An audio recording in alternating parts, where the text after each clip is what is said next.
Hello hello hello hello hello hello hello. Check check check check check check. കുഴപ്പമില്ല ചേട്ടാ.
Shutter speed.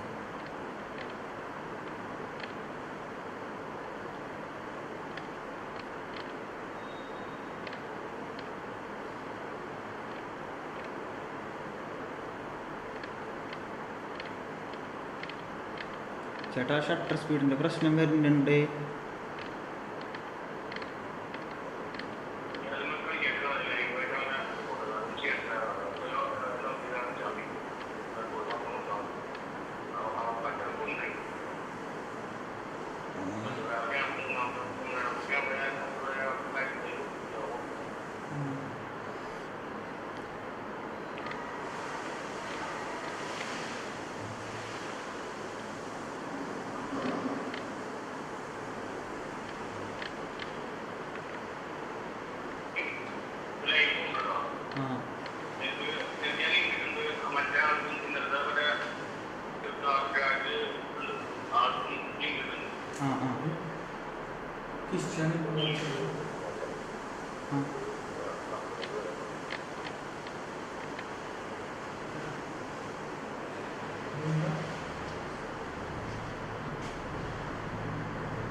മറ്റേത് of ചെയ്ത് കിട്ടുക.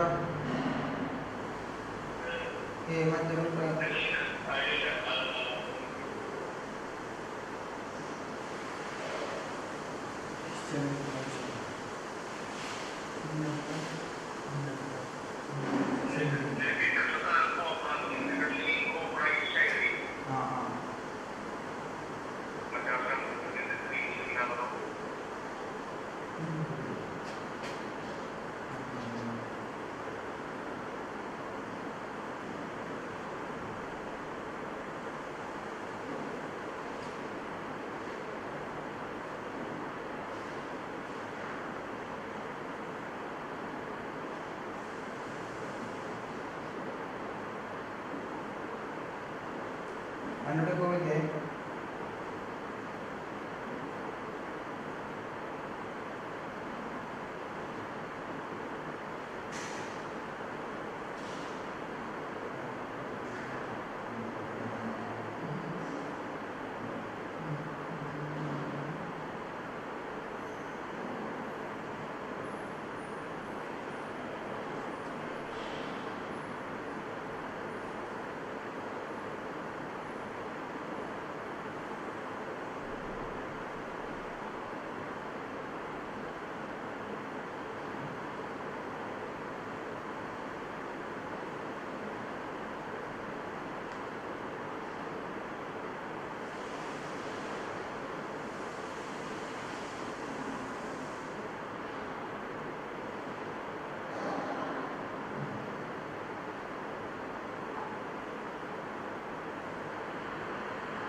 Hello hello hello hello hello hello hello hello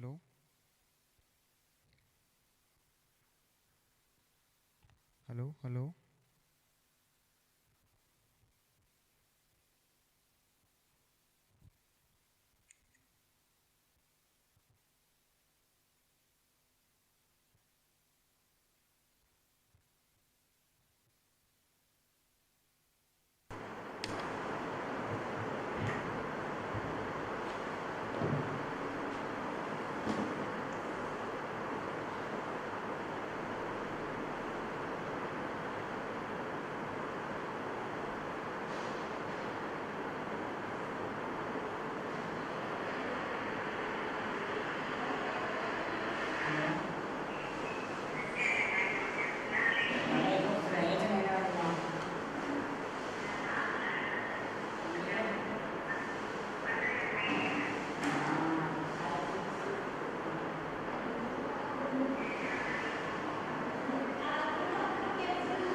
ആ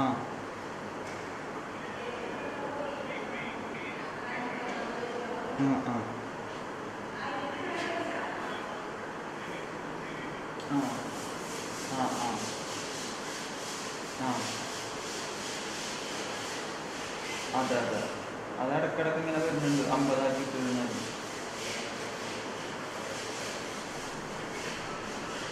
ആ ആ ഇതിൽ ആ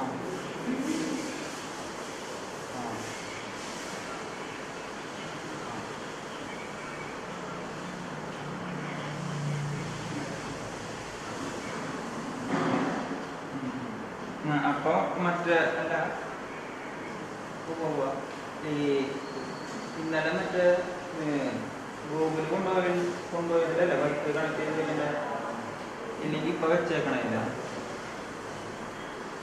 ആ ആ അതപ്പം മറ്റേത് ഇപ്പോൾ ഡിസ്കണക്ട് ചെയ്തിട്ട് അപ്പോൾ അല്ലാണ്ട് നിങ്ങൾ ഡയറക്റ്റ് അവർക്ക് കൊടുത്ത് ഓണാക്കിയിരുന്നു അത്. ആ ആ ആ അപ്പോൾ ഡയറക്റ്റ് അവർക്ക്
Hello.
ഇന്നലെ വിളിച്ചതായിരുന്നു.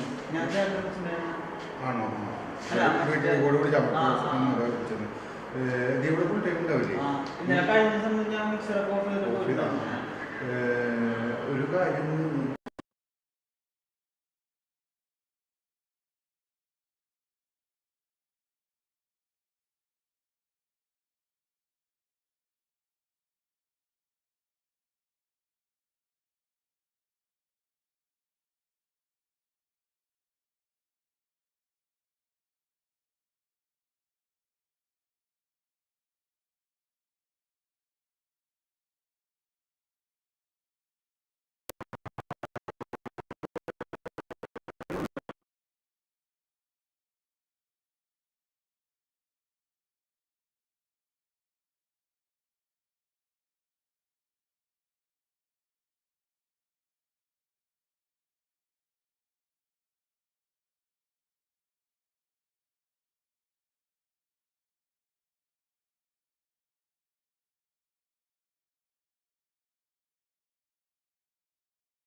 ഓഡിയോ വരുന്നില്ലേ? അല്ല ഓഡിയോ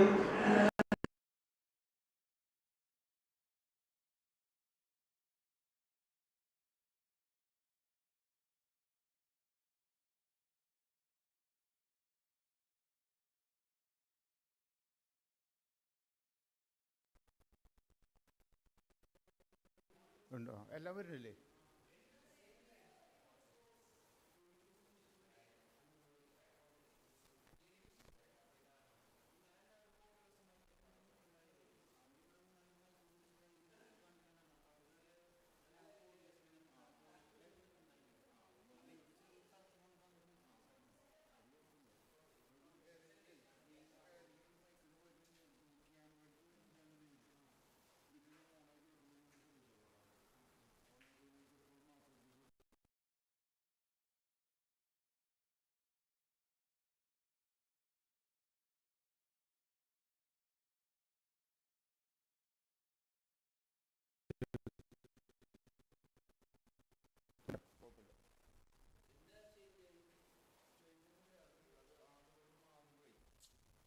ഇവിടെ നിന്നൊരു പറയാണ്ട് ഇങ്ങനെ പറയുമ്പോഴേ ആ സമയത്ത് വരാതെ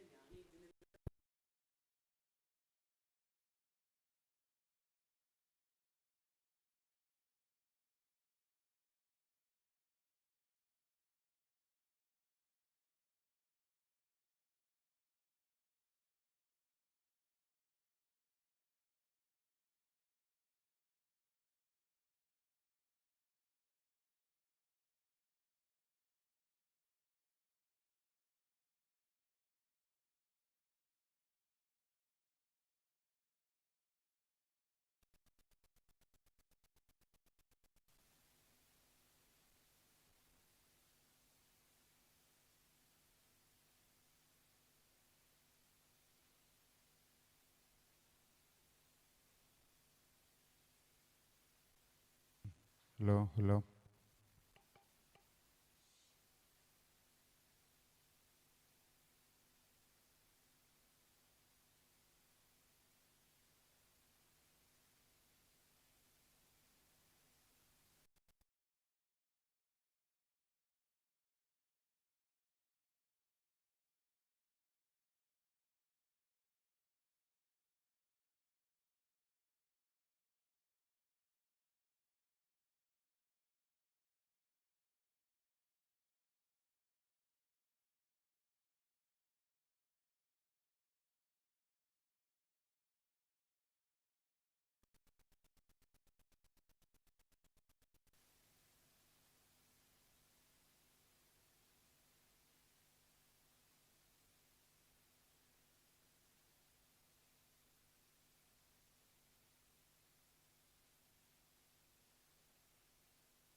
हरि ओम सर्वेभ्यः नमस्कारः सुप्रभातम् अद्यतनीय कालांशस्य आरम्भं वयं कुर्मः अद्यतनीय अस्माकं विशेषज्ञाः विषयविशेषज्ञाः एक्स्पर्ट् ते आगताः सन्ति तेषां परिचयं कर्तुम् अहं श्रीधर राजन् महोदयम् आह्वयामि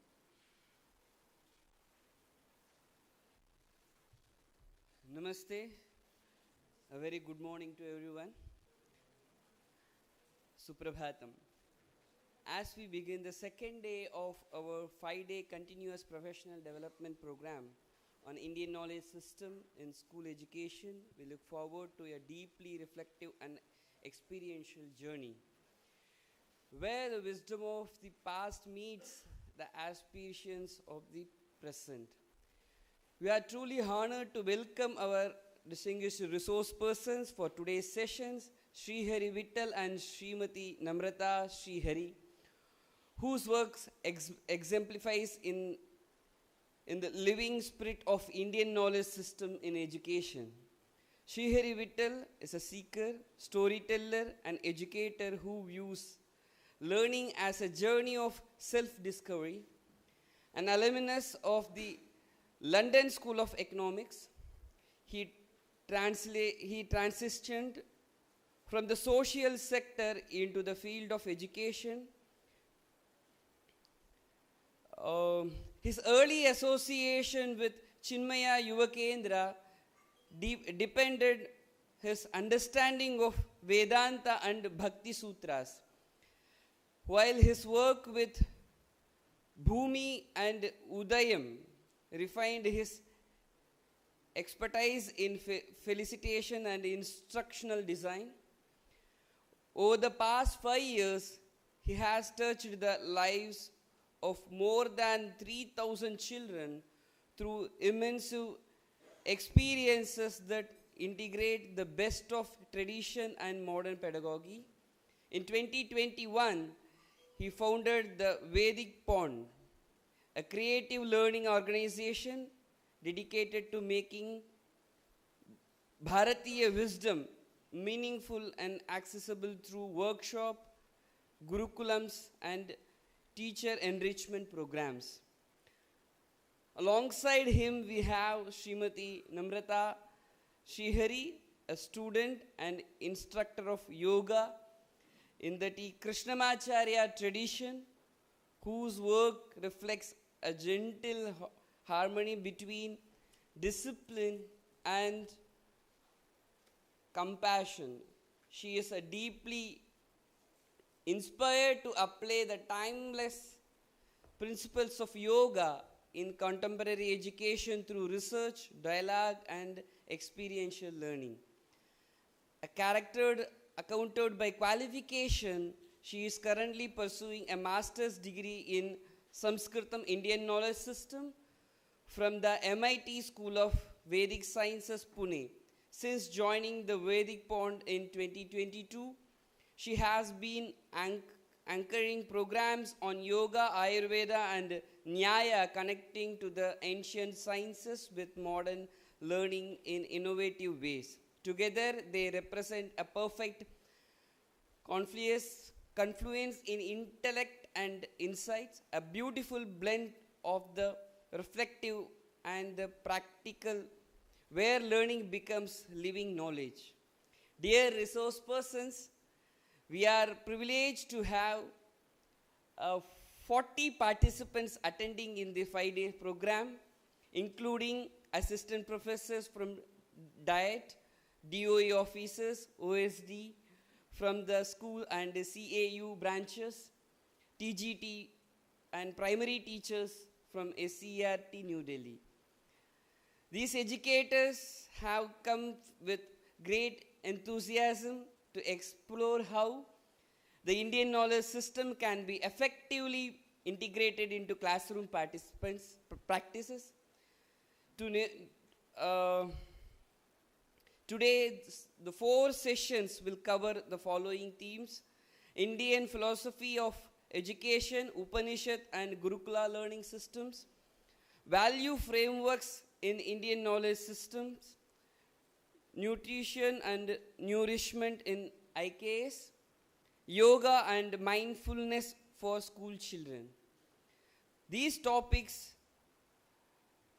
resonate deeply with the purpose of education envisaged by our sages to develop the body, mind, intellect, and spirit in complete harmony. With heartfelt reverence and eager anticipation, let us warmly welcome Srihari Vittal and Srimati Narmada Srihari, inspiring educators and seekers who continue to bring the light of Indian wisdom into modern classroom. Welcome, sir and ma'am, to our Guruvayooor campus and to this collective journey of rediscovering the essence of learning through the Indian knowledge system. Please, ma'am. Please, and sir. Thank you.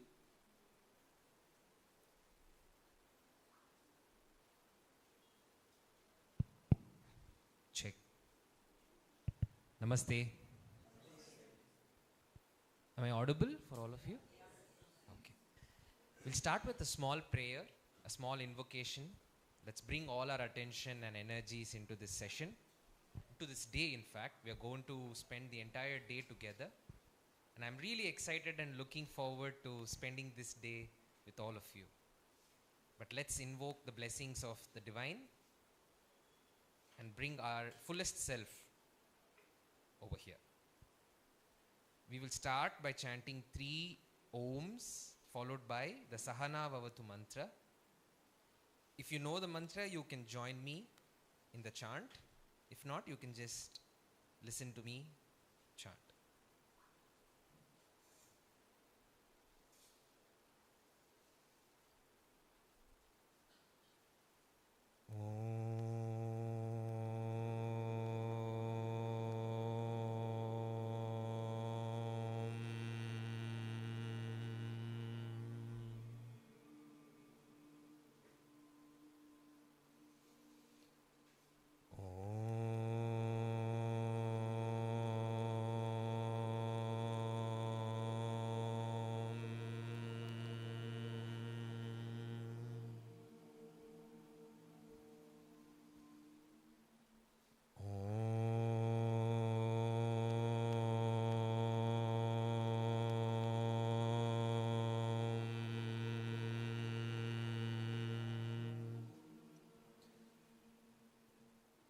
Sahana Vavatu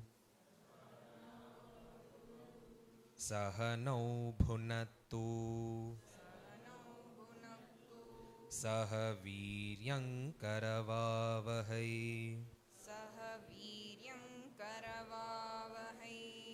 Tejasvinavadhitamastu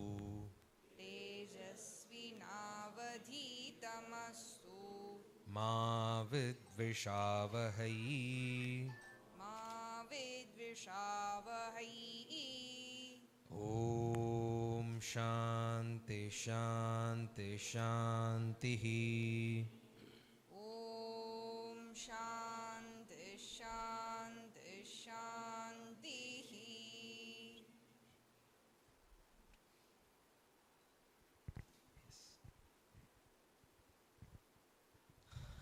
Namaste once again to all of you. I would like to do a quick round of introductions. There are a lot of us inside this room, so we have to keep it quick as well. So 3 things: what is your name, which city you come from, and the subject and grade you teach. Grade or grades. Okay? And we will go in order. Who would like to start? Yes, please, ma'am. Namaskar. Myself Garima Barolia. I'm from Delhi. I'm taking classes 6 to 10. I'm teaching English. Yeah. Myself Poonam Rani Gautam. I'm also teaching English and I'm from Delhi. I take class 6 to 10th. 6 to 10. Okay. Namaskar. Good morning, everyone. Myself Richa Sakhuja Sethi. I'm again from Delhi. We are all from Delhi itself. Okay. Yeah. So I'm TGT Natural Sciences, teaching from classes 6 to 10. Natural sciences. Very interesting. Yeah. Thank you. Thank you. Good morning, I'm Ritika. I'm also from Delhi and I'm TGT English, taking classes 6 to 10th. 6 to 10.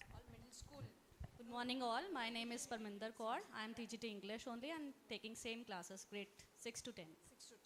Okay. Namaskar, I am Geeta Nethani. I am also TGT English, taking classes 6 to 10. Okay.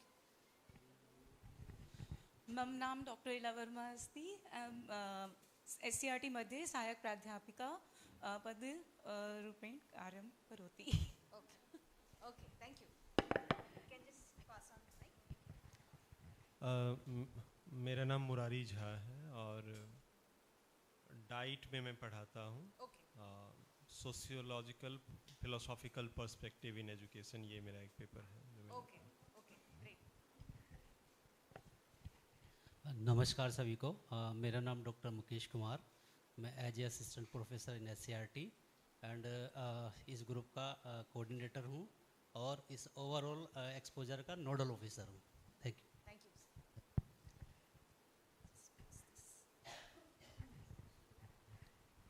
मैं doctor R.K. Srivastava, faculty of SCRT DIET and I am teacher educator and teaching subject is pedagogy of social science and curriculum. Myself, Dr. Sanjeev Kumar, assistant professor in diet SCRT, taking child development and psychological perspectives of education to DLED students. Thank you. I'm Suman, assistant professor diet SCRT and sociology. Doctor Nidhi वेदरत्नः नामधेया अहमस्मि संस्कृतव्याकरणस्य विषयविशेषज्ञ. Good morning, my name is Priya Sharma. I am TGT English. I am teaching classes 6 to 10. Namaskar, Rahul Nizara. I teach classes from grade 1 to 5. I am a primary teacher. Namaste, my name is Satyendra Kumar. I teach primary classes. नमस्ते, मैं Pradeep Kumar Pandey diet में faculty member हूँ और वहाँ पर curriculum pedagogy पढ़ाता हूँ. Good morning, I'm Vishal Sharma. I'm assistant professor and I look after teaching of English. नमस्कार, मेरा नाम तरुण कुमार है. मैं TGT मैथमेटिक्स और कक्षा 6 से कक्षा 10 तक के छात्रों को गणित पढ़ाता हूँ. Brijesh Kumar Sharma from Delhi, Deputy Director of Education, looking after nursery primary branch of Delhi, Delhi government. Namaskar, my name is Deepa Singh and I am heading 3 branches in the Directorate of Education. The first being awards branch, in which we give awards to all our talented teachers and also students also. And the second is inspection branch, in which we conduct inspections in all the government schools of Delhi. And the third is NGO branch. So any NGO who wants to join hands with the Department of Education, they can do that only through us. Okay, thank you. Thank you. Good morning, everybody. My name is Mary Jyotsna Minch. I'm working as officer on special duty in school branch headquarters. My area of specialization is education and home science. So it's an experience of 25 years in my past. Thank you. Thank you. Good morning all. I'm known to as Nand Kishore in this world, and I'm working with core academic unit under exam branch in Directorate of Education. I teach political science for 11th, 12th and working on social sciences. Oh, wonderful. Thank you. Good morning all. Myself Hemendra Mohan Khan. I'm a lecturer in history and currently working with the core academic unit. My focus group is from 6th to 10th social science and 11th, 12th history. Thank you. नमस्कार, मेरा नाम तरुण मिश्रा. मैं TGT social science working with core academic unit. Focus group is 6 to 10th social science. नमस्कार, मेरा नाम baby है और मैं दिल्ली शिक्षा मुख्यालय में कोर एकेडमिक यूनिट में बतौर भाषा शिक्षक काम कर रही हूँ. मेरा विषय हिंदी है. धन्यवाद. Good morning everybody. Myself Anuj Jain, TGT Natural Science, teaching class 6 to 10, presently working in nursery primary branch. Namaskaram, my name is Rupak Garg. I teach from class 1 to 5, currently working with nursery primary branch. Thank you. नमस्कार सभी को. मेरा नाम परीक्षित है, TGT English और अभी nursery primary branch में कार्यरत हूँ. नमस्कार सभी को. मेरा नाम कैफ़ी हाशमी है. मैं लेक्चरार हिंदी हूँ दिल्ली गवर्नमेंट में और मैं 11, 12, 6 to 10 सब हिंदी पढ़ाता हूँ। धन्यवाद। नमस्ते, मेरा नाम अब्दुल हसीब है। मैं टीजीटी उर्दू हूँ और अभी इस वक्त कोर एकेडमिक यूनिट में कार्यरत हूँ। I am Velu Selvarasu. I am OSD in school branch. Used to teach accountancy and business studies. Myself Ramdev Bhardwaj, principal, currently working in examination branch as OSD exam. My subjects are accountancy and economics.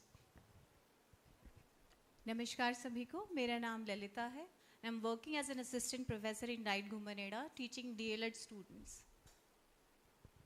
Namaskar, I am Achal Gupta and I am working as assistant professor in DIET RK Puram and I am teaching DLED students psychological perspective of education. Namaskar sabhi ko, मैं Ritu single. I am a principal. At the moment I am posted as officer on special duty in examination branch. We are responsible for conducting exams. We conduct centralized exams all over Delhi for all the government schools and the government aided schools from classes 6th to 9th, 11th, 6th to 8th, 9th and 11th. And non-board classes, yes. And my subject of specialization is home science. I did my master's in nutrition. Looking forward to the post-afternoon session, you know. Thank you. Namaste, I am Bhavna. I am vice principal working as officer on special duty for core academic unit under examination branch. We provide need-based academic support to the students, and we have various subject experts at our branch who work on it. And my area of specializations are English and education. Thank you. Good morning, everyone. I'm Richa Chahel. I'm working as a primary subject expert in core academic unit under exam branch, and I deal with the students of grade 1 to 5, all subjects. Thank you. Good morning, everyone. My name is Sukriti Sachdeva. I'm currently posted at core academic unit as TGT English. My area of specialization is English and psychology. Also, I have been taking classes for classes 6 to 10th. Thank you.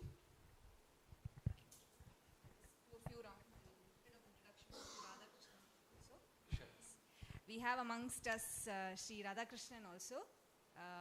He's a very well-wisher of us, but after about 35 years of intense service in the corporate sector, he's led a lot of companies in very executive positions, and now he's taken to the studies of Krishna Yajurveda, right? And he teaches Krishna Yajurveda chanting to a lot of students. He is residing here in Thrissur itself. Apart from that, he is a yoga acharya, which is basically a diploma in yoga itself. He has a vast experience in both Indian philosophy, Indian sciences, and we are very, very fortunate to be connected with him and continue to learn and grow with him. So, few words of introduction to Radhakrishnan. Yes. All right.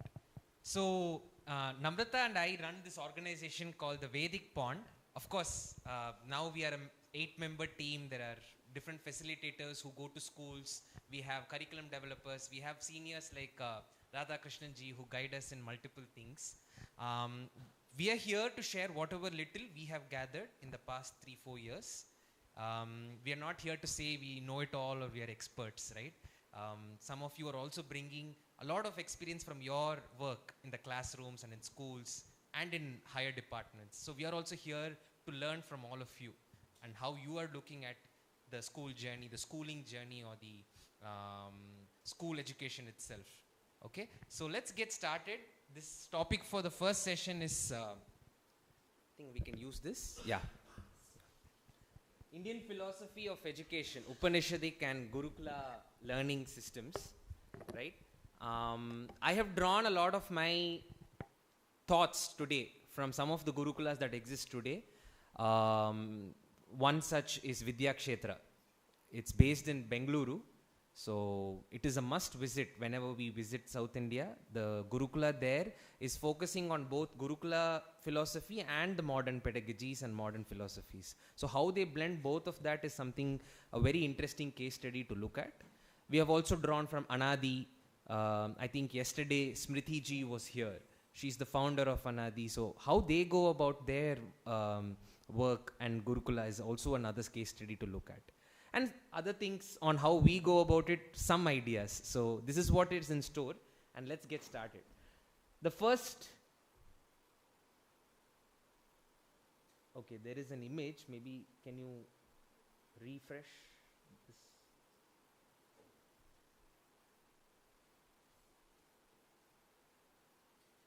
Yeah. Yes. So, which of these do you think produces successful individuals in the society, according to you? The image in the left or image on the right? How many of you think it's in the image of the left?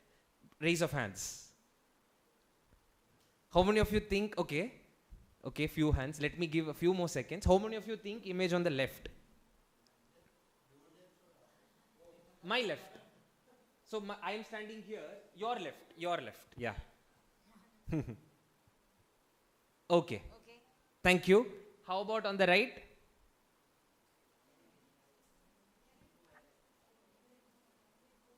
Okay. How about neither? Neither, okay. Okay. How about both? Both. Blend of both. Interesting. Very interesting. Just wanted to do a quick poll, and you know why I put this is oftentimes it's always seen as separate, right? A division. It's either this or that, but we have never thought of, is there a way to sort of integrate? Is there a way to look at both and learn from both? And I'm so happy in this room there were more votes, upvotes for both. And I think that's where we all should also focus energies. So let's explore more of it. What's the next? Yes, some fundamental principles of Western education as we see it. Here I have just put it very, very succinctly, right? If we can talk about what are those fundamental principles, I would say it is individual centric, and by that I mean what can the individual learner excel in? What is that in terms of profession that individual can excel in and master, right? And that is done because the focus or the goal is money or job driven. It is to secure sustenance, it is to secure a future, it is to secure a position, so on and so forth. And then it's again a rat race because then it's based on competition. The idea is who can ultimately secure the best paying or the best job that is there. And ultimately that is what matters for the future for that individual. This is how we look at it. And then we also have worldly knowledge. Now, if we have to learn something that is to do with any domain in the world, definitely the pedagogies and the way the Western education has structured some of this is very good. And we should give due credit wherever it is required. For instance, how it has broken down different, domains, different areas and gone deeper and deeper into it is a case study in itself and something to look at. So worldly knowledge is something that Western education has really done well and is continuing to do well. Yeah. You may want to just speak a little bit about what we mean by worldly knowledge, right? So I think just want to clarify worldly knowledge in the sense about the world, right? Not about the self, more about the world, the things that are there in the world, the systems, the processes, the events, the historicities, everything that has happened in the world. Western education has aced it. We have enough and more tools and ways to know about it, right? So that is what we refer to when we say worldly knowledge. Yeah, achievement and success in profession. If you can sum it in a line, that is the core goal of the Western education. Let's look at what Indian education is all about, or Bharatiya education, right? Interdependence. Now, this is a core principle when we speak about Indian education, because nowhere we are telling children to, or telling them that you will be on your own. Rather, we are saying the society is interdependent. What you do will have an impact on the other, and what someone else does will have an impact on you. So from a young age, we are teaching them, values and duties which will ensure they do the right things, so that what they get back in return from the society is also beneficial for them. In the next session, we'll also be discussing value frameworks, which will go further deeper into some of these aspects. The next thing is consciousness driven, right? Now, the previous one we said job or money driven. Here, it's something to do with evolution of the consciousness, something that can help us elevate ourselves, our faculties, our attention, our concentration, something that can help us master oneself, not to do with a domain or some subject, but oneself. And when we speak of oneself, we have to master the senses, master the mind, master the intellect, master the body.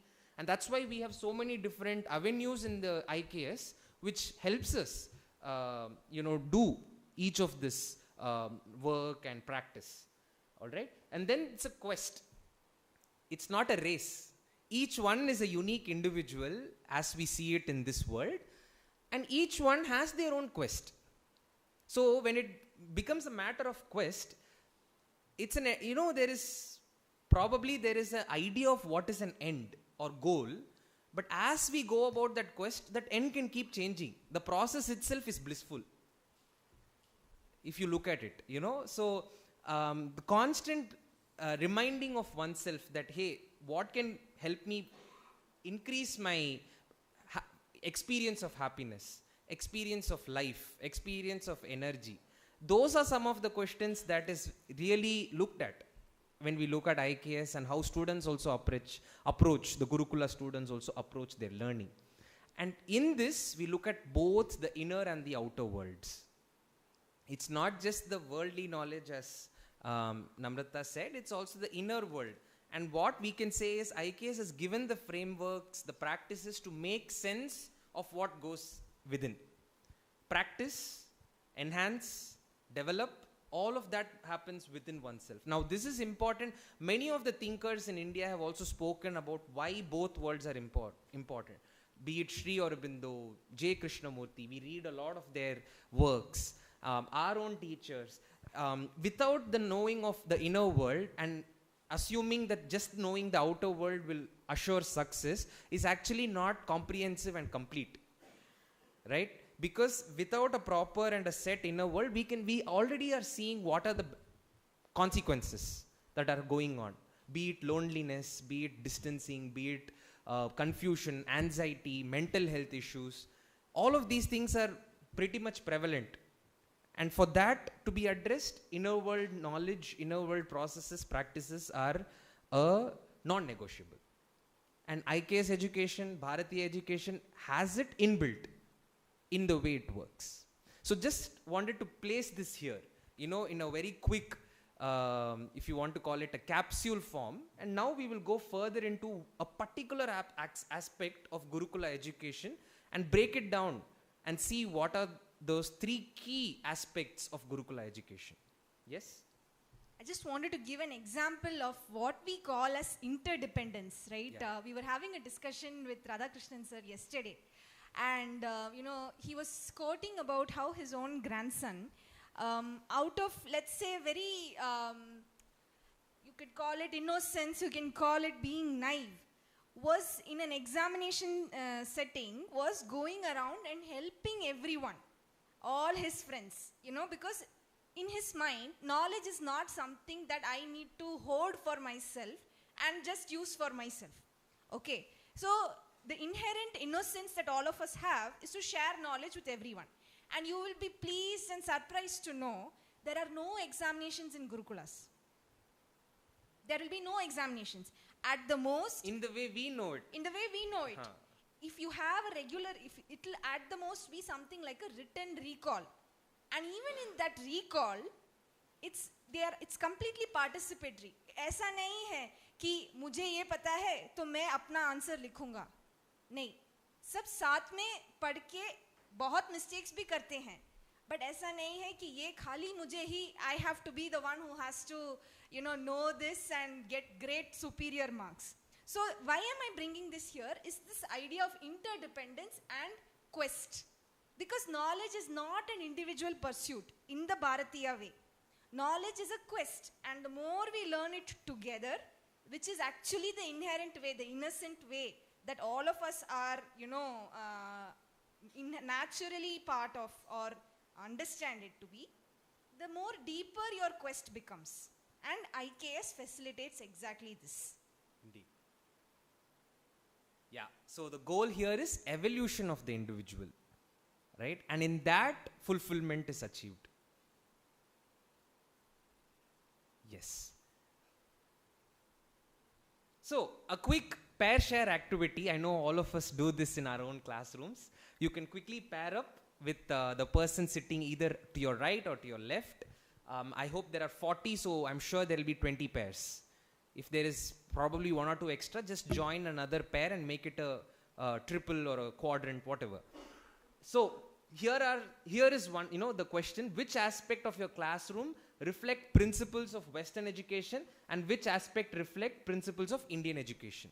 This is just for you to reflect and share with each other. A quick 2-minute activity to do this. We just discussed the principles of Western and Indian education.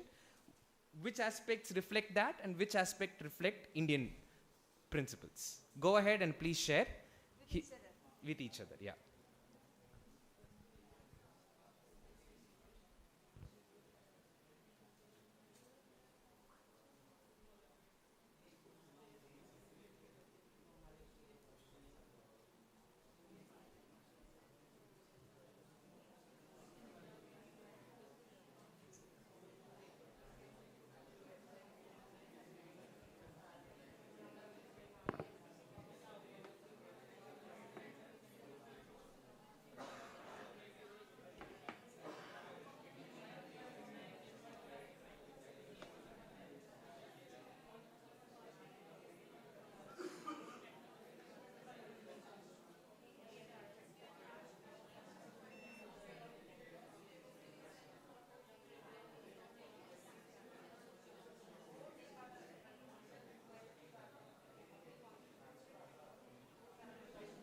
Go to the previous slide.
Okay, 3, 2, 1, freeze.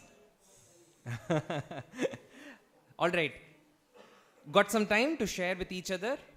Okay. Any one or two reflections would you like to bring to the entire group? What emerged in your conversation, in your dialogue? Any one or two? Yes, please. Yes, sir.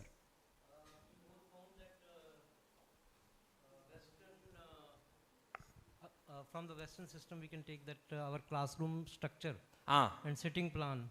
Yes. That is very much Western. Yes. And when we see Indian, then we find that the collaboration work we are giving to our students and we are cooperating to each other, right, getting the results. That Super. is Indian, we found. Thank you. Similarly, the present examination system that is going on. Right. So that is more or less reflects the Western type of Yes. examination system, not of assessment type of thing. Correct. So Thank you. Summative assessment is totally a Western Right. thing. But when we talk of formative assessments, Huh. then there is more of Indianization also. There is a lot Right. of collaboration, lot of group activity, project activities. So I feel that is... Right. Right. Thank you, ma'am. Thank you. Anyone else? Yeah. We, Yes, ma'am. After ma'am. we thought that the timetable which we follow, the bell Yes. timings and Yeah. the timetable, the rigid timetable which we are following is more towards the Western education Right. system. Right. And the prayers which we do, or the yoga activities, Huh. or the extracurricular activities which we are doing in between the day, Yeah. that I think is more towards, that we think is more towards Indian education Okay. system. Thank you. Thank you. Ma'am?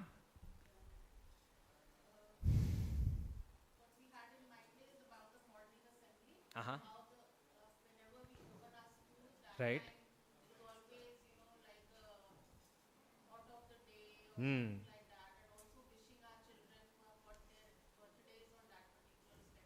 Yeah.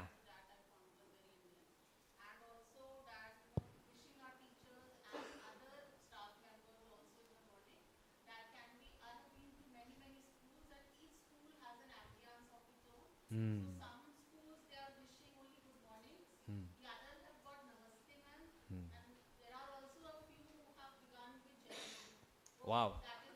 The patriotic aspect as well. Wonderful. Right. Brings into the system.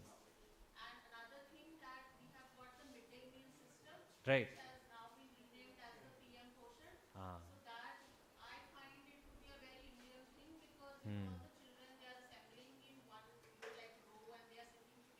Right.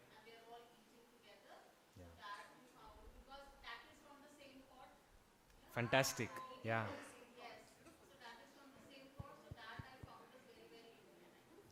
Fantastic. मुझे ऐसा लगता है जब हम अनुशासन, discipline, attendance in सब चीज़ों की बात करते हैं तो कहीं ना कहीं हमारे इंडियन एजुकेशन सिस्टम को ही रिफ्लेक्ट करता है। लेकिन जैसे AS नील का एक स्कूल था, समर हिल, वहाँ स्वतंत्रता ज़्यादा दी गई बच्चों को, है ना। वहाँ बंक मारना, पीरियड गोल करने की आज़ादी थी बच्चों को। हमारे यहाँ पर डिसिप्लिन के नाम पे, अटेंडेंस के नाम पे उनको बांधा जाता है। अगर आप गुरुकुल सिस्टम से स्टार्ट करें, वहाँ अनुशासन अपने आप बनता था, यहाँ बनाना पड़ता है। तो thank you. Yes ma'am. Schools में होने वाले जो कल्चरल प्रोग्राम है, सांस्कृतिक कार्यक्रम, वो भी कहीं ना कहीं हमें हमारे देश से, इंडियन कल्चर से जोड़ते हैं। तो वो भी मुझे लगता है कि इंडियन एजुकेशन की तरफ ले जाते हैं। The textbook based questions that we promote in our classroom for our examination and some rote memorization activities that we do in our classrooms are purely based on Western philosophy. But the reflective questioning that we do in our classrooms and competency based questions that NAP has just brought up. Yeah. So this is kind of going to Indian kind of philosophy. Super, super. This is rich set of insights that has come, and I'm sure there will be more. We can find a way to collate some of this and just make a repository and probably share it, make it open access to this group here, and we can also take some benefit out of it. Some thoughts for me is how we have designed the school. No, there is a long corridor with classrooms on both sides. Now, who said that should be the way school design should be, or architecture space should be? Some studies have said that was how prisons were designed. Now, why do we want to ape the similar design for a school? That's one question I had. Also, in the classroom, like some of you said, the classroom rows, the benches that have been arranged in straight lines. Again, nobody is saying that should be the way, but it has been assumed and taken to be the way. That again, I don't think is actually Indian in its this one. Yes. Right. It's becoming more flexible, fluid, absolutely. Anything else? Your ideas? Exactly. Yeah. I was going to come to that. Yeah. Correct.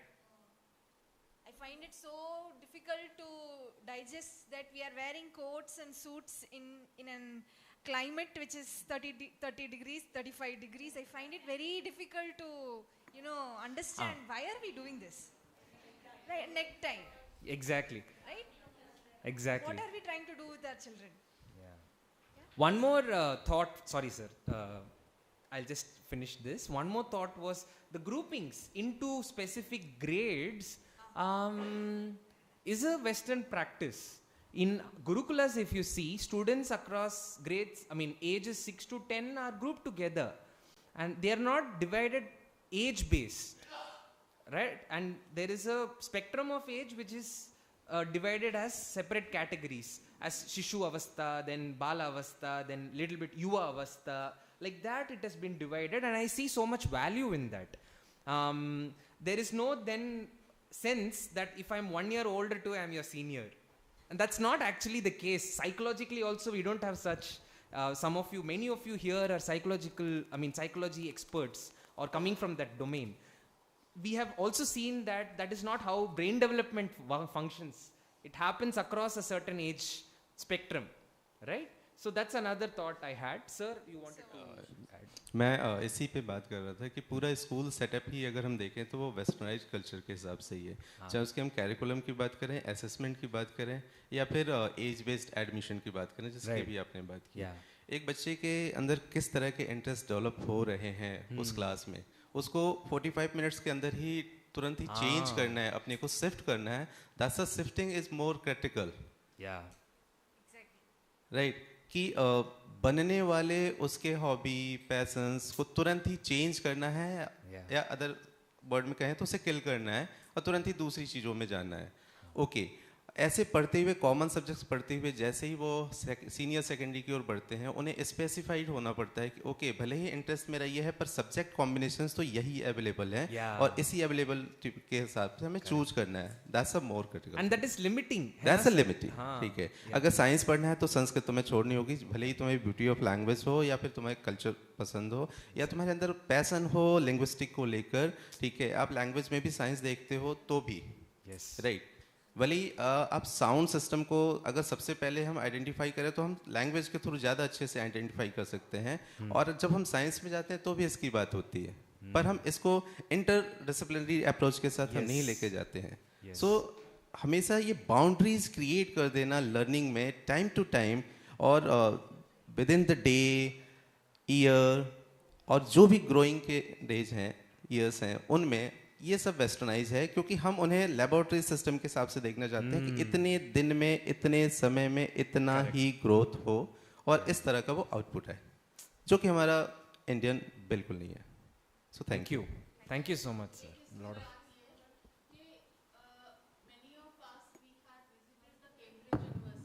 वहाँ पर ऐसा system नहीं है, वहाँ पर नहीं है। They do not have streams and they do not have that kind of learning. And in fact, when I had come back from there, my one thing was that we are paying attention to so many things which are, like unimportant. Irrelevant, yeah. हम देख रहे हैं बच्चे की चोटी बनी हुई है या ड्रेस है, मतलब that was not a matter for them. वो उसमें बिल्कुल भी उनका attention नहीं जा रहा था. They were so many, like so many kids that we just looked around and visited, I think 3 or 4 schools, including primary and the senior ones also. And all this was not there. I don't know how or from where we have taken, but we have taken it and it's there. So, but वहाँ पे ऐसा नहीं है. The streams and everything. In fact, we had visited a primary school. I would just like to share. And there were kids who were like floating in mud. And कानों में ये पूरा मिट्टी है and पूरा hair. And over here, I think we would not like it. We like, उसको parents को वापस करना. Type of approach that I think we have. It's also because parents have that expectation.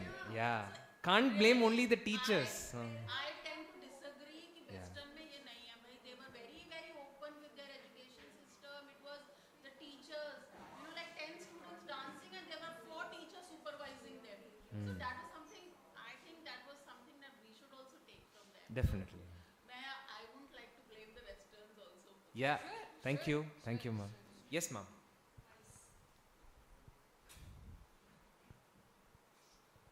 I'm just adding to the madam's thought कि ये western की problem नहीं है, ये catering to the masses, bulk of the population, इतने सारे बच्चों cater करने के लिए जो सिस्टम्स बनाए गए हैं उसकी वजह से ये सारी प्रॉब्लम ज़्यादा आ रही है।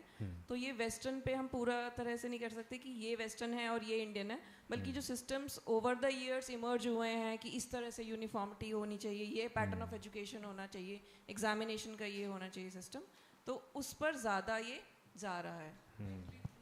Ma'am Just want to just want to add to this, ma'am. Just actually, the entire idea of uniformity, and we are also talking about large-scale education and standardization. Actually, we are running factories, and this idea of teaching children of 40 kids in a class, 50 kids in a class. In fact, many schools are having 2 shifts. What do we say as shift? You know, if you actually look at it, this concept of shift is actually a factory concept. Morning, day shift, night shift. But हमने वो सब principles को लेके school में डाल दिया है. And this was also a very systematic way in which the Macaulay, हम जो बोलते हैं ना, Macaulayan education was one of the reasons this has happened. And we have very blindly accepted it and not really questioned it. But yes, this is one of the existing realities that Western education has done to us. And we have also taken it. Yes.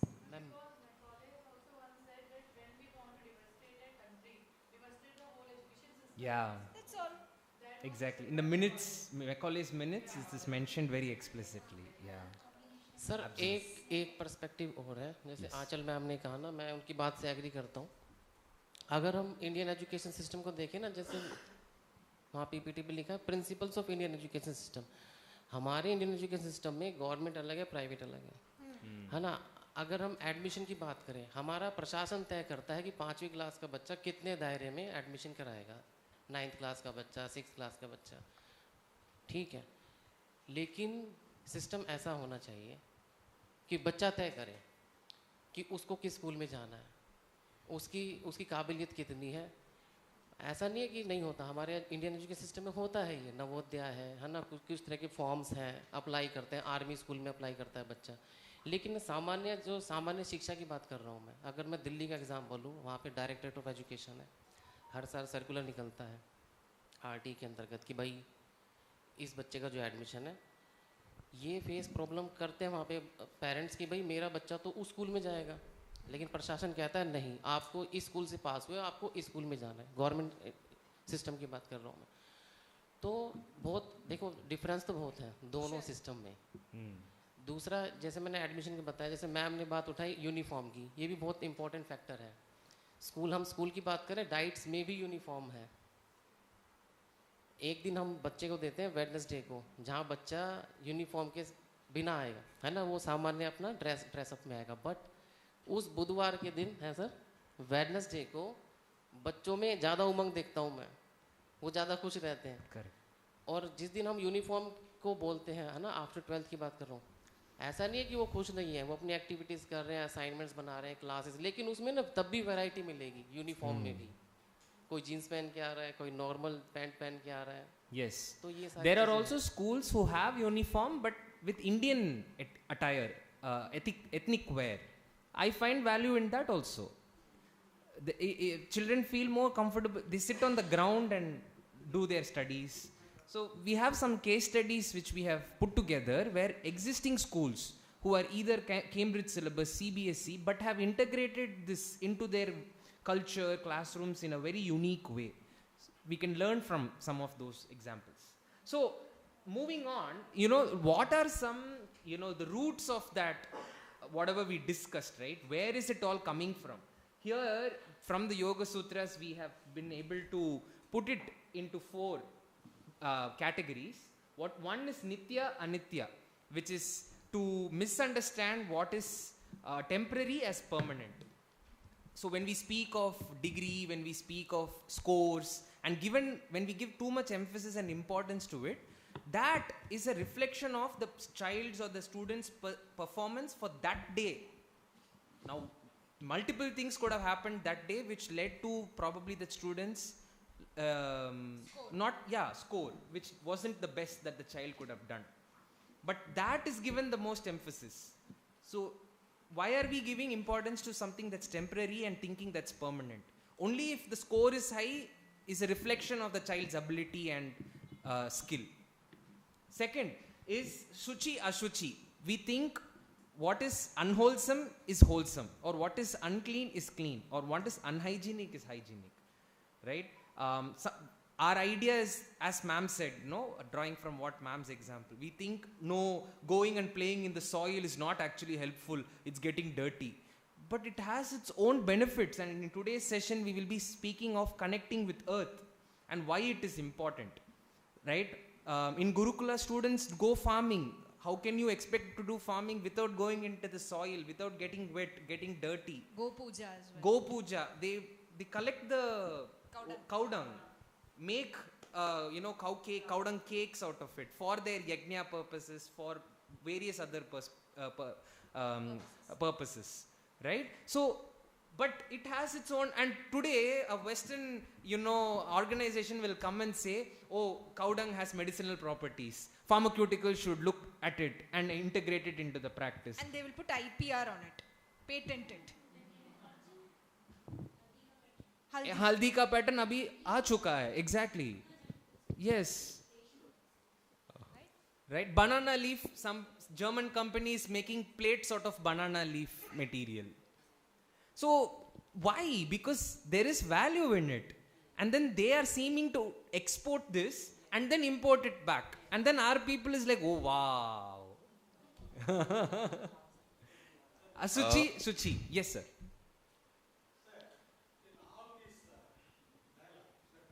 Yes. Yes. Yes. Yes. Who is playing this part? Okay. An ordinary man, or a corporate person, educated person, or money-making person, whom we are teaching, we should not do that. I didn't get your question, sir. Sir, we understand that haldi is our product. Yes.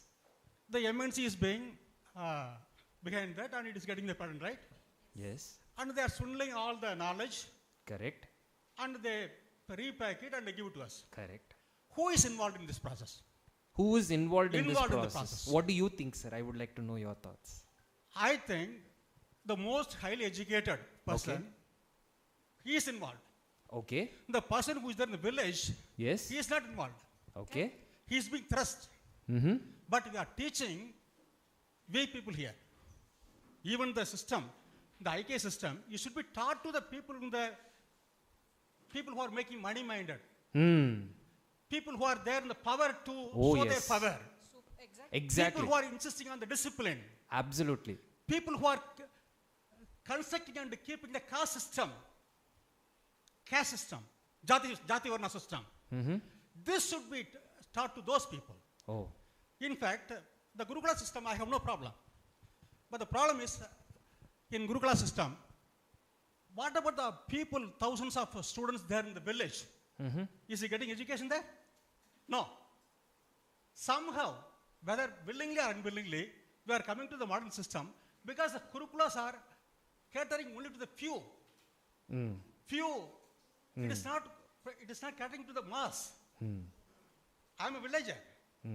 I see how maybe the so-called higher caste person is behaving with a good dress, good language, this, that. I am a villager, I am an uneducated person.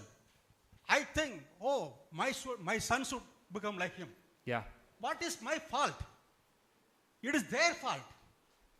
After getting education, they become a group. They said, we are superior. You have no place with us. You should not come to our place. So this is the problem we go for the modern education. Unless we demolish and destroy the dogma, this Gurukula education cannot be implemented completely in Indian system, especially for the rural people.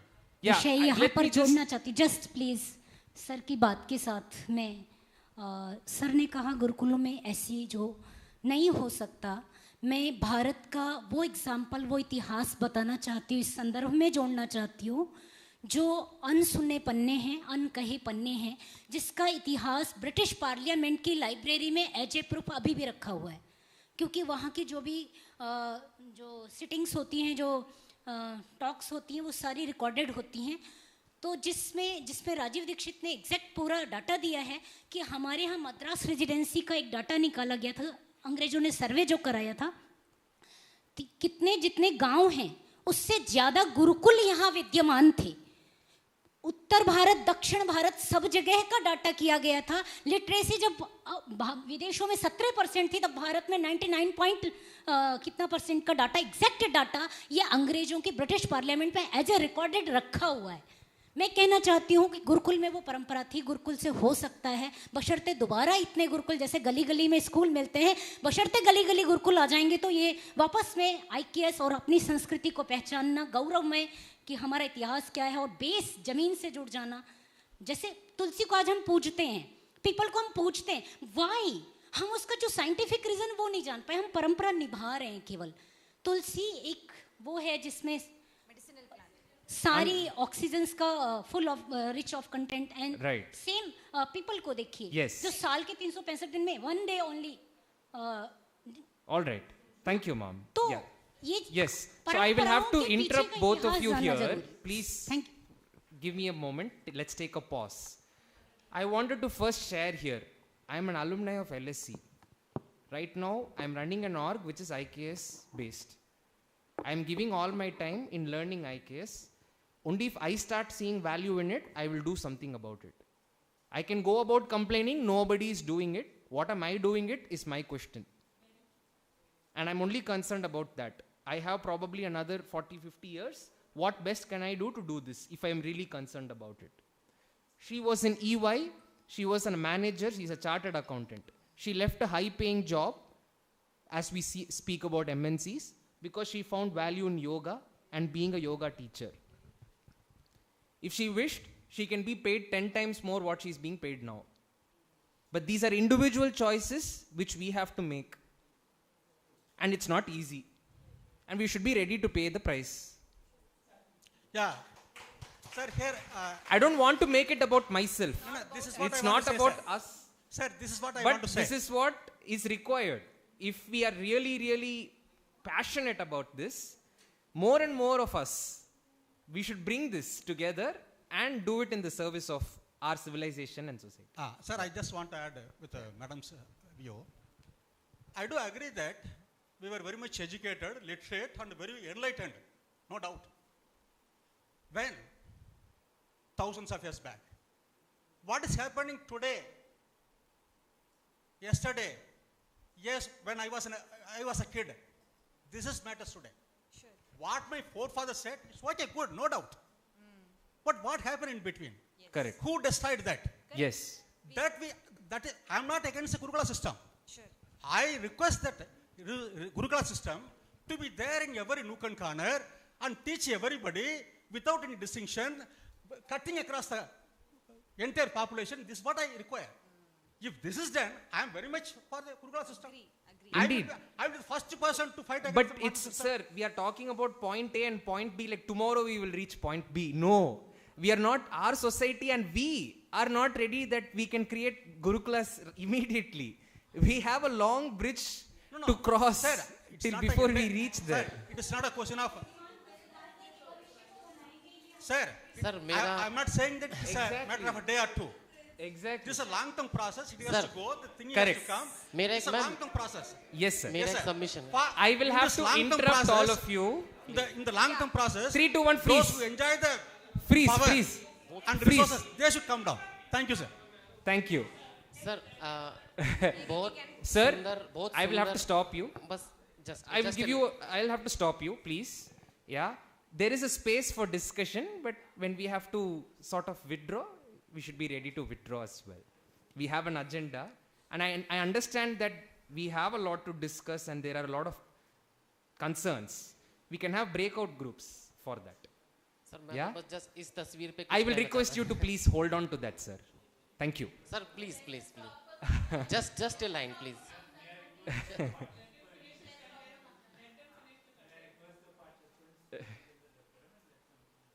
Yeah. Yes. Yeah. Thank you. Thank you. Yeah. All right. And sukha dukkha, what is actually happiness? What is pleasure? That again is muddled, misunderstood, misconstrued a lot of times, right? And then what is Atman Anatman, right? We often think in the education process, I exactly know what to do so the child can flourish. But oftentimes there is a divine hand in play. And Bharati education gives a lot of importance to that touch, that influence, right? Somewhere in today's education, we don't have a sense of what is larger than our efforts. And that surrender as a teacher, as an educator that one must have, somewhere that is lacking. So these are some thoughts where the roots come from. And quickly, what is the time, please? 11:06. Okay. So we have, I think, 10 minutes. So we will have to rush through these slides. How can we start bringing some of this philosophy into present classrooms? How is a very important question, and we should get there. Let's go through. So these are 3 principles, very quickly, succinctly put. It is Kriya Shakti, Ichcha Shakti, Jnana Shakti.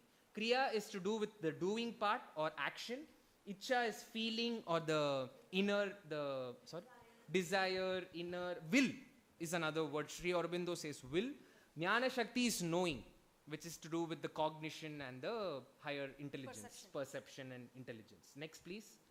When we speak about Kriya Shakti, a lot of things are in play where we make them play with soil, clay, pottery, farming, knitting, right? Beading. In early years, especially, we do all of this in Montessori, right? But without understanding why, or probably only thinking that it is to do with motor sensory skills or something like that. But Kriya Shakti is something deeper. Next. It builds relationship. Now, how can a child build relationships with others if they are not able to work with something? Be it soil, be it nature, be it with another person. Only through some work can actually fights happen and resolutions happen, understandings can happen, misunderstandings can happen. And there is no wrong in having misunderstandings on conflicts. How else will the child, somewhere today parents are like, no, child should not have any conflicts. Child should not have any misunderstandings. But that's actually detrimental for the child knowing how to resolve some of this. Second, resolve and commitment. Now, when they're working in the farm, working in the agriculture or soil, it takes time for it to reap or show results. Now, that patience cannot be built easily. Only if they work with it and they're told, see, you're putting water, after a week only it will sprout. That sprout, for then it to grow, it will take some more time. And then when you give the responsibility, this plant is yours, then protecting that, taking care of it, helping it grow. This, indirectly will help them learn that no matter how difficult life can become, I will have the energy and the strength to face it. Right? Kriya Shakti. Next. That's why these are all Shaktis. These are powers. Right? It's not something so loosely used. Next. Patience and resilience, as we said. Yes. Next is the Ichcha Shakti. Feeling. So here is where playing with the colors, sounds, music, fabric, different kinds of material. This is where it comes into play. Next. So, building sensitivity and connection with others. Now, this thing of sensitivity is very important. How else can a child feel what the other is feeling? Right? How else the child can, actually come to resonate or connect with another person? Only if they are given avenues to really, get in touch with other person, what they are sharing, what they are feeling, only then that sensitivity can be developed. Empathy, exactly. Next. Simplicity and reverence. Now, our aesthetics has always been simple yet profound, right? Be it the rangoli, be it the colors we use, be it the materials we use. The design of our clothes also is such, right? Now, today, because of the heightened digital designs that children are exposed to, they have a very enhanced sense of what is beautiful or aesthetic. An apple, when shown in an animation, is very shiny, red in color. You never see such an apple, right? In real life, you don't see such an apple. For instance, when they are teaching what is a hill will be a perfectly one hill with this rounded top. Where do you see such a hill? In real life, a child will be like, is this a hill or a mountain? Now, what is this digital world doing? It is oversimplifying reality. It is creating a virtual reality which distorts perception. And when that happens, confusion emerges. Right? So, this is Ichcha Shakti. And then we move to Jnana Shakti. Jnana Shakti is, again, to do with knowing. And this is connected to the other two. So, when we say knowing, doing, doing cannot be in isolation of knowing. Knowing cannot happen in isolation of doing. Kriya Shakti with Jnana Shakti. Jnana Shakti with Kriya Shakti. Because if you know something but don't know how to apply, it is just dry theory. If you apply only something, if you do something but don't know the deeper roots or the knowledge behind it, it is as good as some dogma or, fanaticism. It can lead to fanaticism. Because you keep doing, but you really don't know for what. Right? So these are the three principles. And how can we start looking at these principles and integrate it into our present classrooms is step 1. There are multiple more steps before we can say, now we are ready for only Gurukula education, in my opinion. So how all these 3 Shaktis can be integrated is first, how can I start embodying, experiencing it in my daily life, right? So that needs some more practice.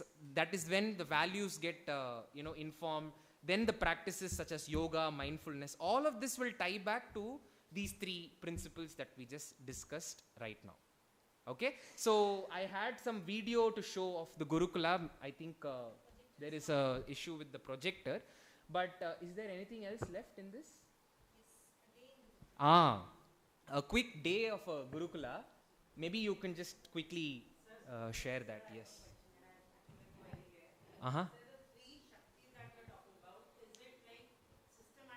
Mm-hmm.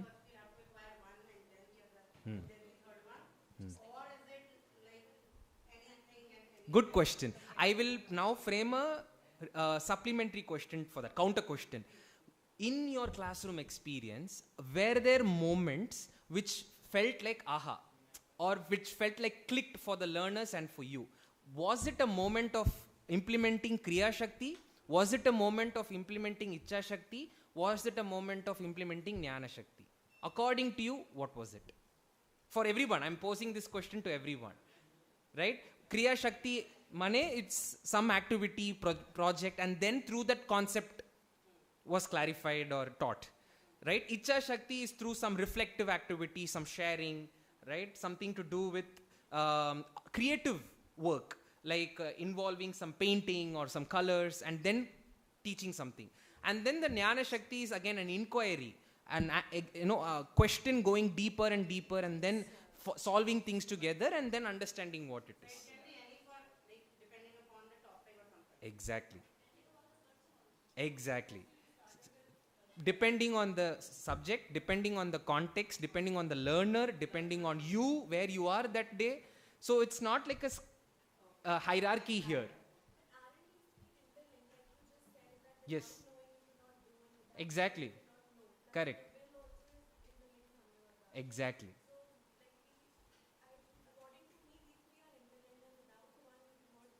Indeed. Indeed.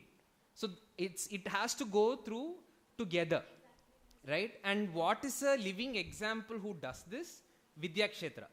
So if we can visit Vidyakshetra Gurukula in Bengaluru, we can see how each of these principles come alive in their own way, right? Be it Kriya Shakti, Jnana Shakti, Ichcha Shakti, how they go about doing it, and how their day looks like, so on and so forth. So here is a quick snippet of a day in a Gurukula. Morning, again, by the way, in Gurukula, students stay there. So teachers are always there for the students, and students observe the teachers through the day. So learning is not happening in a confined classroom. It can happen under a tree, it can happen in a goshala, it can happen before bed, it can happen right after waking up, it can happen before prayer, after prayer, it happens through the day. And we say it's unstructured, but there's so much learning in unstructured time, actually. They learn through travel. They learn while eating. it's endless, right? Then comes mid-morning. Stories is the time where, mid-morning is focused on stories, observation, field walks. Afternoon is where some subjects like math, science, logic, theater is gone into. Evening is where a lot of games. Students play games with each other. They do the upkeep of the school, the Gurukula. Cooking, procuring the vegetables, growing it, cutting it, cooking, they are a big part of it. How else can you expect them to develop life skills? Right? Today, if like an adult has to go out and be by themselves, it takes some time for them to get used to some of the core life skills that's required to do day-to-day activities.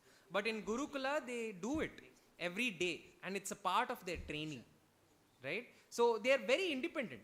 They wash their own clothes, they make their own food, they wash their own vessels, and it's not a chore for them, it's part of their day, which is how they have integrated into their daily lifestyle. Yeah? Anything else?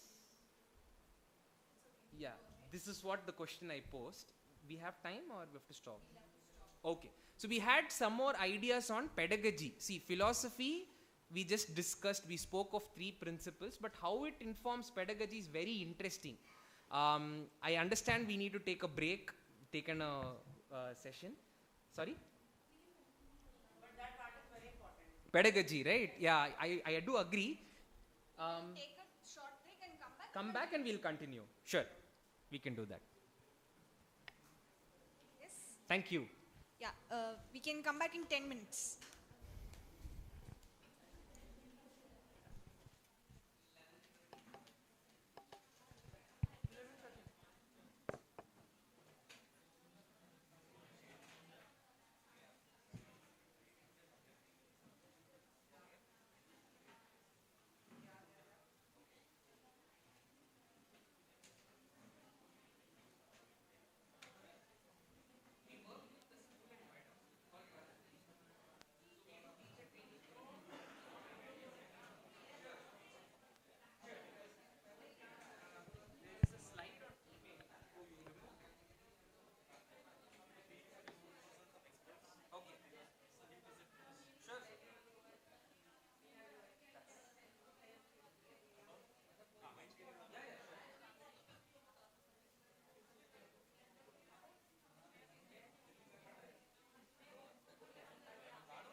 check. Hello.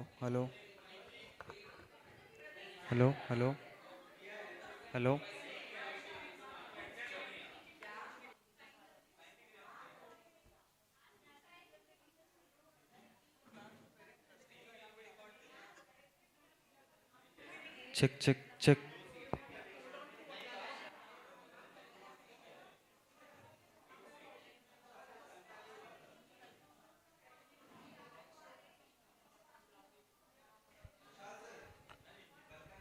Hello, hello, check, check.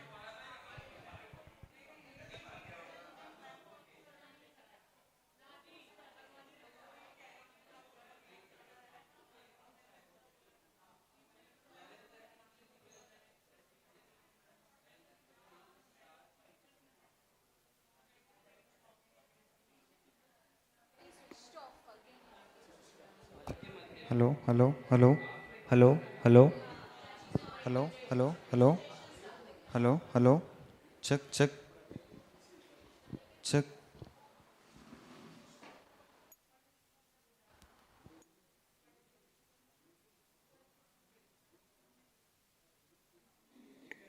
Hello, hello, check, check.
Namaste, can we begin?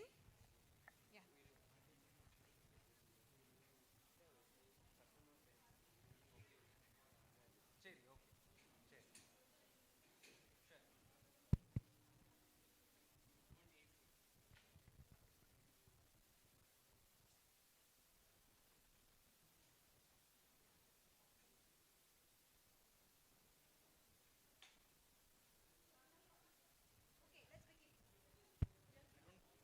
We don't have a quorum yet.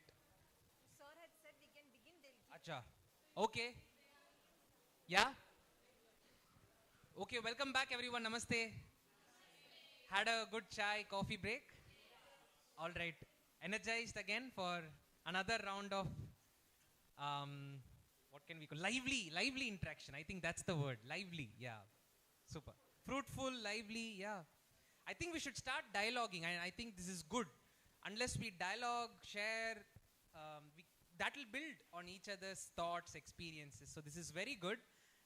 Really, I am very energized after the first session.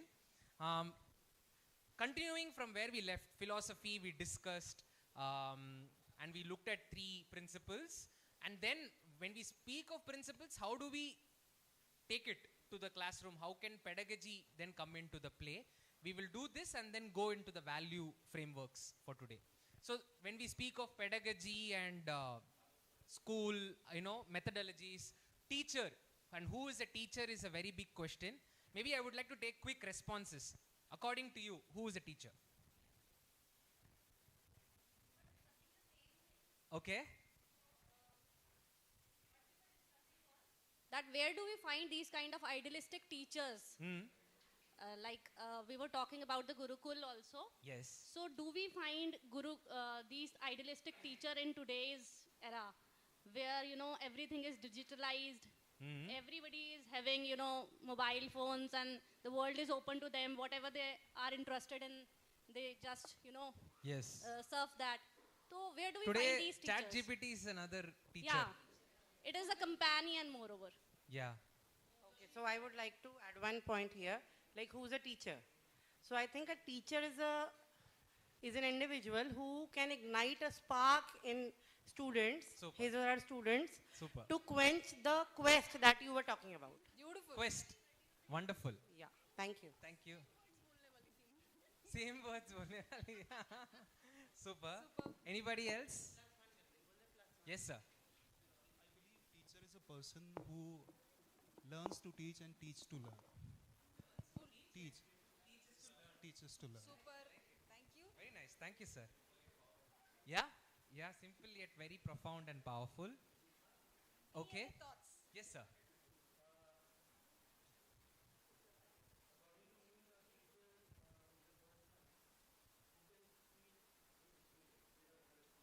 Wonderful. Feeling. Super. Great. Wonderful. Thank you. Yeah.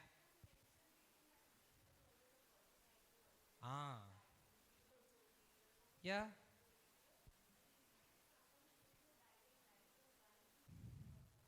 Guides. That's the key word. Thank you, ma'am. Thank you. Yes.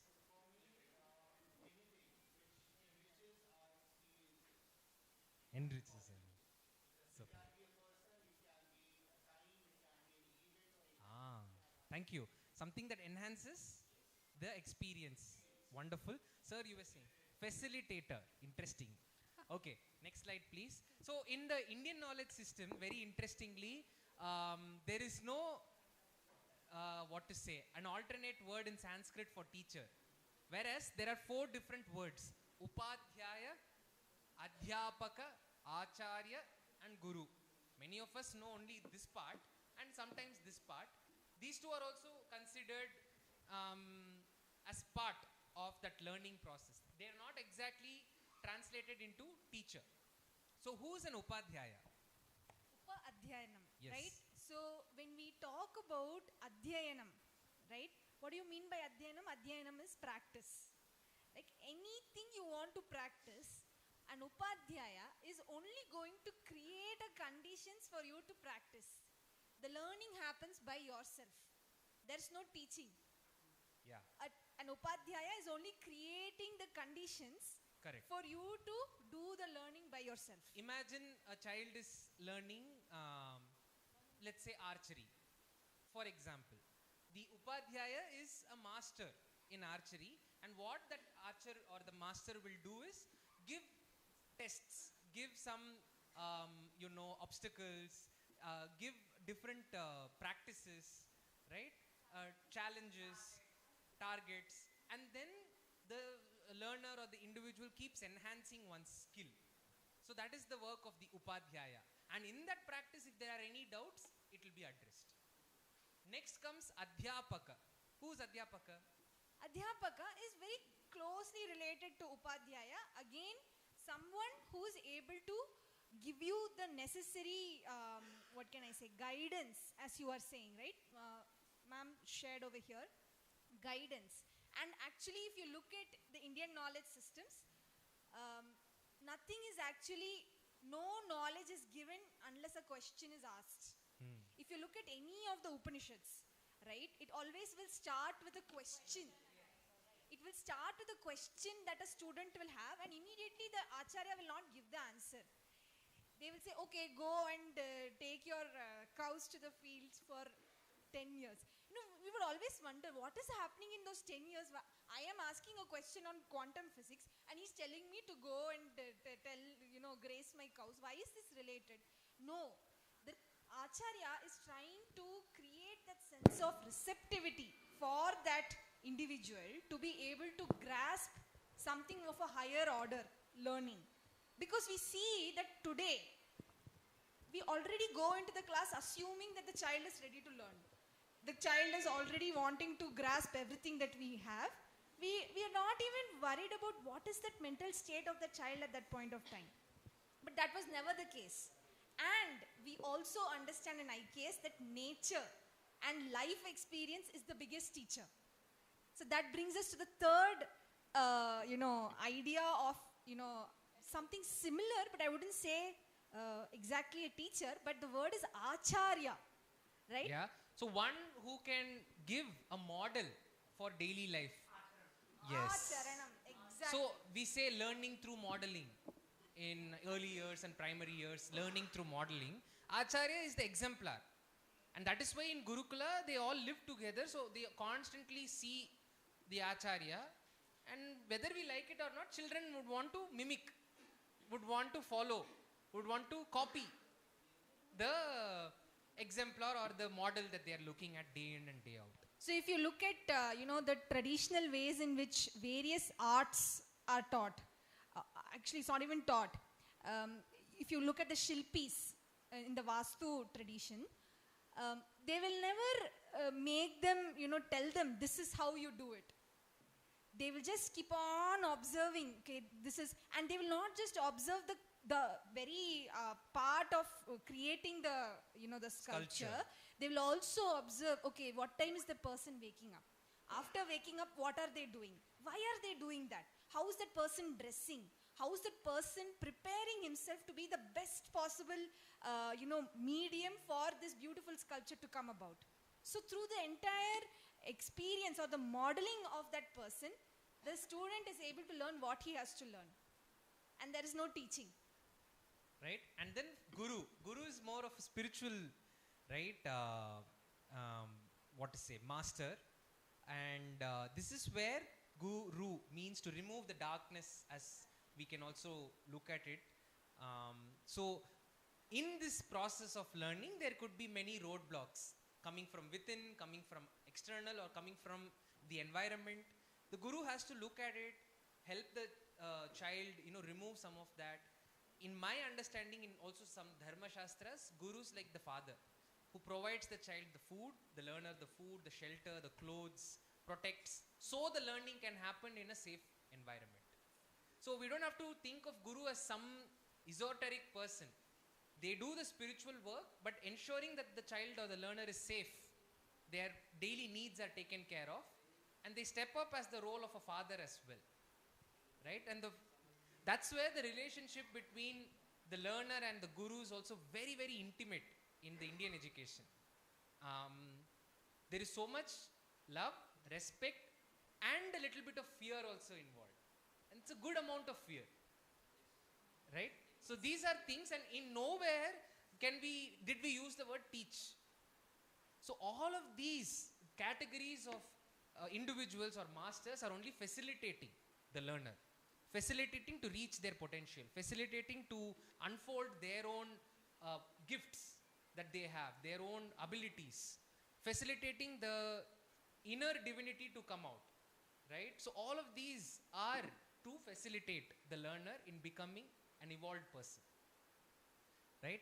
And can learning happen only via a teacher? Like some of us said, it need not be just an individual. So this is again a very interesting verse from Mahabharata. Acharyat padamadyate padam shishyah swamedhaya padam sab brahmacharibhya padam kalakramenacha. What does this mean? So 1/4 is happening through the facilitator, 1/4 through self-study, 1/4 learning through peers, and 1/4 with time. I think Sir said it takes time, right? With time and experiences, learning also happens. So it's beautifully captured in the shloka, right? Gurukulas implement this. There is a lot of avenues where teacher or the facilitator is teaching. Then there is so much time for swadhyaya, where in fact in Gurukulas they follow the lunar calendar, जो हम कृष्ण पक्ष और शुक्ल पक्ष कहेंगे ना, तो उसमें the holidays are not based on our Sunday, Saturday like that. Holidays are given on Amavasya, Pratipada, exactly, Ashtami. So those days are fully for the Swadhyaya, where the learner can go into any particular topic for however long, however they want to. And then peers, again, lot of the learning happens in groups where they do things together, and time. They don't have this rush, especially in Gurukula, that abhi is saal tak itna they should know or they should complete. Because a learner might know a little bit of this, but might be better at something else. So the holistic looking of the learner is something very, very critical, and Gurukula does. Yes. Go back. Mahabharata. This was told by, I think, Bhishma Pitama. Yeah. Yes. What is so again, lunar calendar is something nature based. The rhythms of the moon. The moon has a waning phase and a waxing phase. And that has an impact on the tides. Right? Similarly, we also see many case studies of how lunatics, their mental activity becomes heightened during Purnima or Amavasya, when the moon's activity is also either at its max or completely absent, right? So our lifestyle also was organized around those movements so that we are nature aligned. We are invariably part of this system called nature. And now, depending on the nature's rhythms, if we align our growth, the natural evolution of the self will be better, it will be enhanced. This was the thinking. So isn't there a regular holiday every week? So in 3 days we have a holiday. Yes. That's right. That's right. Either on Ekadashi or maybe Amavasya. No. Pratimada, so some schools, Gurukulas have their own following. So a Gurukula based on Vaishnava Sampradaya will have Ekadashi holiday, so that they can do their Upavas.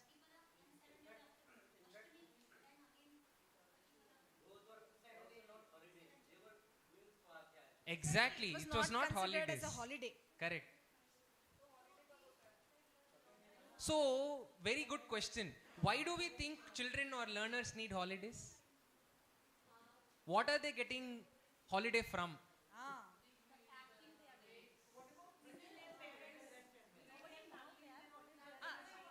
Yes. No, they have breaks. So today's Gurukulas have summer breaks where 1.5 months, max 2 months, they go back home and come back again. Also in the Varsha Ritu, that is the rainy season, the Veda Adhyanam is, paused for some time. They don't... but they learn other subjects. They learn other subjects. Yeah. So, important question. Why holidays is required and for what? Something for all of us to think about. Now when What if it's integrated in everyday rhythms? Why have separate blocks for relaxation? Why not bring it into everyday rhythms of the school or the Gurukula? Then again, it depends on the interest of that particular person also, na? If I'm a teacher, I'm interested somewhere else. I'm Correct. not interested in that day's activity. Then So the option basically, whether it's the individual's thing, I don't think they have so much freedom to say no. They are told, come, sit for a session and see, right? And then they will go through whatever, they'll have conversations with the Acharya to find out where they're having an issue. And probably the issue is something in the way it is taught or methodology, and how they can have some individualized, customized way. That is for the Acharya to find out. Sorry? Yes. Residential. Residential. There are some Gurukulas who are trying to have day scholar methods as well, but traditionally a Gurukula is residential. Hold on one second, ma'am. So, is this clear? Everybody? All right. So, these questions are coming from basically holidays and rhythms and all of that. I have spoken to some Vidyarthis in Gurukula. I have had one-on-one conversations with them. Same questions I would ask just to see their response. And we're like, why holiday? I am having fun here. Don't you feel you miss your parents? I do, but I speak to them. Here, my guru are my parents. I'm not making this up. They say these words to me. I am thinking while wearing the hat of a teacher, not a hat of a student. This was my question. What if I'm not feeling comfortable that day and I want a break? Then what to do that day? That if you are not well and all, of course, they will not go into this one. And also, physically unwell, I'm talking about the emotional health also. So, in Gurukula, again, the peers part is there. So, if an individual is not feeling well, the Acharya has the choice or the option to ask that particular child's close friend to go have a conversation, come back. And they don't worry, okay, ye structured time mein sab idhar hona hi hona. is not talking about this child's Teacher. I am saying from the teacher's perspective. Teacher has another peer opportunity there. The teacher has an opportunity to involve a peer there is what my point is. Also, it need not be only the individual's burden as a teacher. They might feel comfortable with a buddy, and if the teacher observes that they both are very close, probably they both spending time will resolve that. Or I will know what that child wants. Correct. In some Gurukulas, there are Goshalas. Some children are very tied to a cow or whatever. Go, spend some time and come back. This is also a control of the Acharya only, no? Why should it be the individual's burden to problem solve everything? It is not theirs also. They don't see it that way also. Yeah, we can get going. Yeah? Okay. What is pedagogy? Alright, next. So, pedagogy, another shloka I wanted to share. Lalayet pancha varshani, dasha varshani tadayet, prapte tu shodashe varshe, putre mitravad acharet. Very interesting shloka. And this is telling us a framework for development, child development. What it means is, 5 saal tak krida. Lalayet, exactly. Pura laad, pyar. Poshak. Yeah, that's the focus for the first 5 years. First 5 years. 6 to 16 is when the molding has to happen. And that is where maximum molding can happen. So for the rest of the child or the individual's journey, they are good, well set. And then 16 onwards, all we can do is be a friend. Probably share, if asked, whatever our perspectives and advice is. It's up to them to go that way or their own way. And it's their journey thereafter. This is in Arthashastra. Arthashastra. Chanakya Niti, Arthashastra, this has been given. Okay. So why we are sharing this is how in Indian thought, development or child development is. And now moving on to a pedagogical framework, Panchakosha, which has been found in the National Education Policy as well.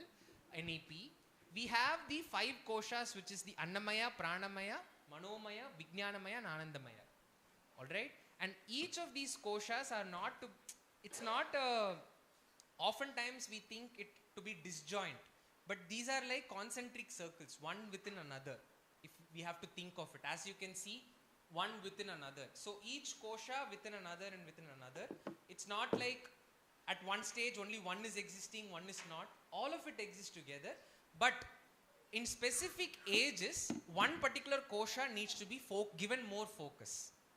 This is again given in our Shastras like Upanishads. So Annamaya, when we speak of Annamaya, the first few years, up to 4 years, complete strength, flexibility, resilience of the body is the focus. So that is when simple things like, you know, holding, lifting, using the hands, legs, walking, all of those things are very key, important for the individual, the student, to develop their physical body. Yes. And Now, but while we do this in today's education, what is more also important is nourishment. Exactly. Proper food, proper nourishment. Immunity, the space, pollution, many things, clothes. All of this is also part of what we can call the physical body and what impacts it. That is also equally important to how much activity we are giving the child, basically. Right? Anything you wanted to add? Yeah, I just wanted to add about the nourishment. Yeah. A lot of importance is given to the kind of food and physiological needs of the child in the initial, because if we don't have children who can actually withstand diseases in the beginning, right? In the beginning, what we will be talking about it, kapha dosham is very high.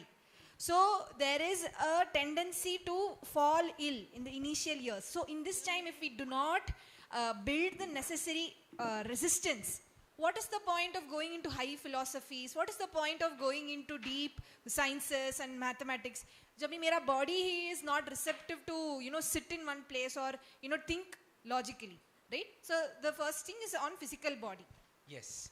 Then comes the Pranamaya Kosha. So Pranamaya Kosha is all the physiological aspects of the body, which is the internal activities, be it circulation, respiration, excretion, all the internal involuntary aspects and activities of the body is under Pranamaya, including our energy. How much energy and stamina we have for the learning process and to grow, right? And this is where from 4 years all the way till 12 years is very, very important. Now, in schools, what happens? Between these years, they are sitting in cramped classrooms, in straight rows, which is shared between 2 or 3 students. I have gone to a class where there are 40 students sitting like this. They are not even able to sit comfortably, unfortunately. Now, when they are sitting like this, all the energy that is there in that age is not being expelled or channelized. And then we say, why are you not concentrating? Why are you not giving the necessary focus? That's because so much energy is there, but it doesn't have the avenue to express, use, expel, right? So in what do they do in Gurukula? They make them do a lot of Shramadan, they'll give a lot of work. In fact, their daily rhythms has their own cloth washing, a little bit of cooking work, Goshala me krama, Cleaning their own classrooms. All of this is physical work, and when they come to the class, they are already done a lot of work, energies have been pacified to a great extent. Now the mind is here to listen and receive. Right? So, Pranamaya Kosha, focus, balance, control, 4 to 12 years. And this is where a lot of the yoga practices will come into play. We have a session on yoga, mindfulness, we will discuss about it. Yoga is not just about the mat. I will just pause it here, we will discuss more about it. Manomaya Kosha, mental body or mind, what we call as mind, is from 12 years. And this is where the relationships, how the child interacts in the society, builds relationships, friendships, how much they're able to express their feelings. And for this, a lot of theater, right, can be integrated, where they can actually express their feelings through a play, through a skit, right? And then projects where they do this one. Main thing is Kala. So in Gurukulas, the Kala integration is where Manomaya is worked on. Kalas, for instance, be it pottery, knitting, your painting, dance, music. So this helps them touch aspects of their mind, feel creative, feel different emotions, the navarasas. All of these things come under Manomaya Kosha. Okay, so as I said, mind you, these are only starting ages. ऐसा नहीं है कि जब मैं 12 years हो रहा हूँ, no energy body, no physical body. The idea is by then, energy body, physical body should have been shaped, enhanced to a great extent. Only then, mental body is ready to go on its journey. We have to look at it as a scaffolded process. Okay, and then Vijnanamaya, which is the wisdom body, it has its own ages and whatever logic, analysis, synthesis, responsibility, value integration. This is where right role models, good stories, question of dharma. What is dharma sankata? Okay, so far stories are part of child's learning, but it is more to do with knowing about the characters, knowing about history, more about the grandeur of the story. But once they reach Vijnanamaya Kosha ages, questions related to values, questions related to dharma should be integrated, right? And that is when they are also ready to think of it, to go into it, to debate, to dialogue and all of that. So I feel this is a very important idea that is there for today's times, because we are not in an age where information is at any less, right? We have an abundance. In fact, I would say we have a gluttony of information. And we have AI, we have Google. But what to do with that information? How do I use this information for the benefit of everyone, or for the benefit of the self, of my country, of the nation? That is what needs to be built in our educational systems. We are teaching our children about nuclear physics. But that same child is using that same nuclear physics and making a nuclear bomb. What has happened to our education? Why are we not able to give them the understanding of the knowledge and what needs to be done with it and what should not be done with it? Right? It's not just about content. So that is what the entire Vijnanamaya Kosha is talking about. And Anandamaya Kosha is there from conception. And education, we think, is after they reach kindergarten, and probably K-12 is education. But from our idea is always from conception, right? From the time the child is in the womb, and we know many stories where learning has happened in the womb, be it your Prahlad or Abhimanyu. These are all stories and examples of how learning has happened within the womb. And we have a separate study for it called Garbha Samskar, right? We don't know much about it, but we know that it has a detailed study of what needs to be done when the embryo is being developed. And education starts there according to our idea and philosophy. Yeah? So this is the Panchamaya Kosha. And this is a pedagogy in itself. And how Gurukulas operate is integrating all the koshas. And holistic development is this. When we address all koshas, the entire education is complete.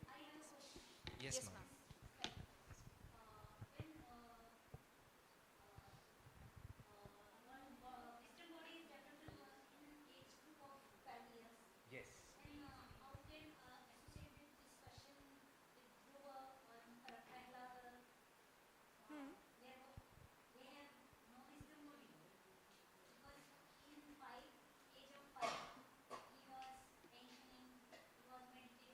Yes. Yes. Correct. So she's saying that it's not, yeah. So the idea is not here, it doesn't mean it's not existing. The ages to focus on its development and enhancement is what is given here. We are all with the 5 kosha, we are not without it. Nobody is, yeah. So your question about Dhruva is an outlier, maybe he. Yes, ma'am. Okay. So here is where, if I can take it to another level, there is something called karma punarjanma. Each of us come with our own samskaras, vasanas. We come with our own baggage or memory. Let's call it nice. There are good ones, but why baggage? Memory. Okay, probably Dhruva was more evolved. Exactly. Sukshma Sharira bolte hain hum. Basically, I think the age group that is given there is for a generalization. Yes. Correct. Yes. It is not for a particular individual. That because Exactly. Yeah. Exactly. So this is a model developed by Vidya Kshetra.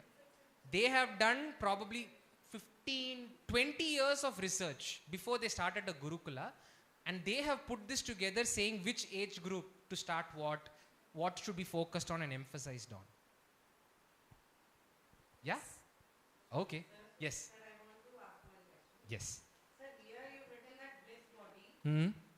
is since conception. That is completely acceptable. And Okay. very much I can relate to it. Because when I conceived my daughter, so we actually, the Brahma Kumaris were learning the virtue baby concept.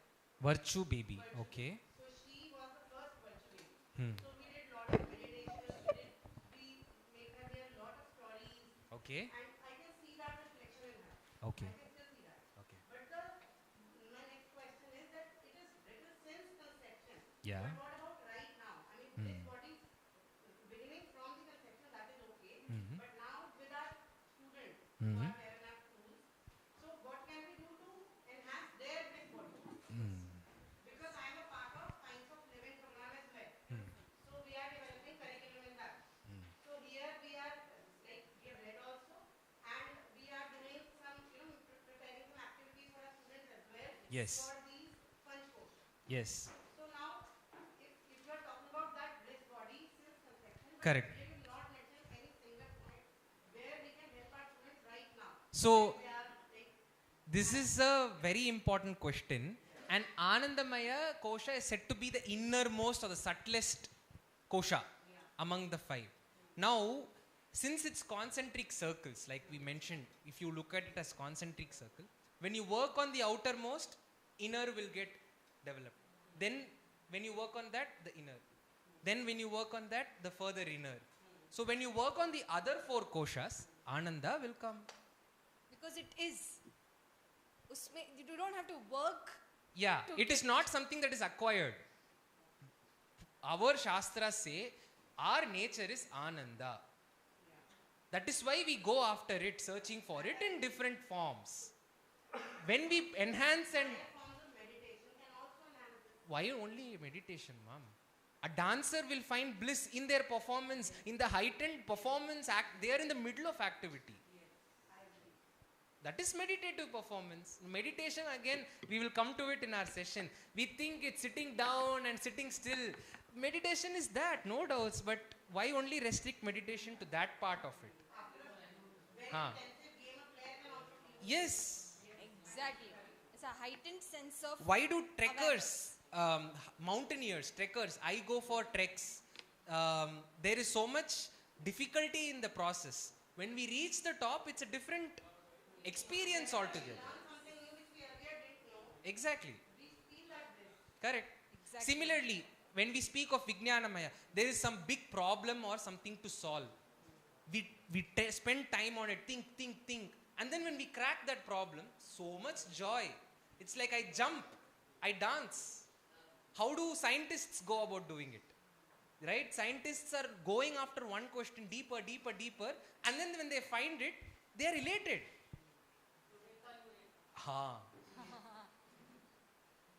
So, that's a perspective. So it is actually a journey. Yes. And if we go through these four koshas, the final will follow automatically. And it will come. We will experience it. We are experiencing it. If not, we are not alive. We are having moments of miracles. We are having moments of happiness. We are having moments of wow. We have to stop and look, observe. In the busy, in the hustle bustle, we don't give it time. But it's there, very much there. Yeah?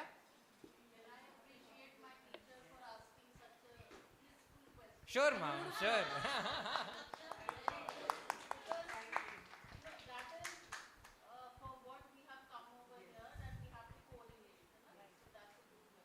Yeah.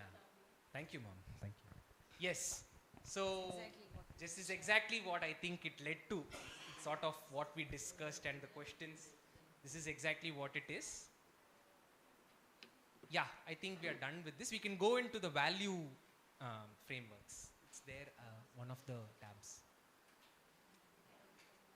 This one? Not this. Yeah.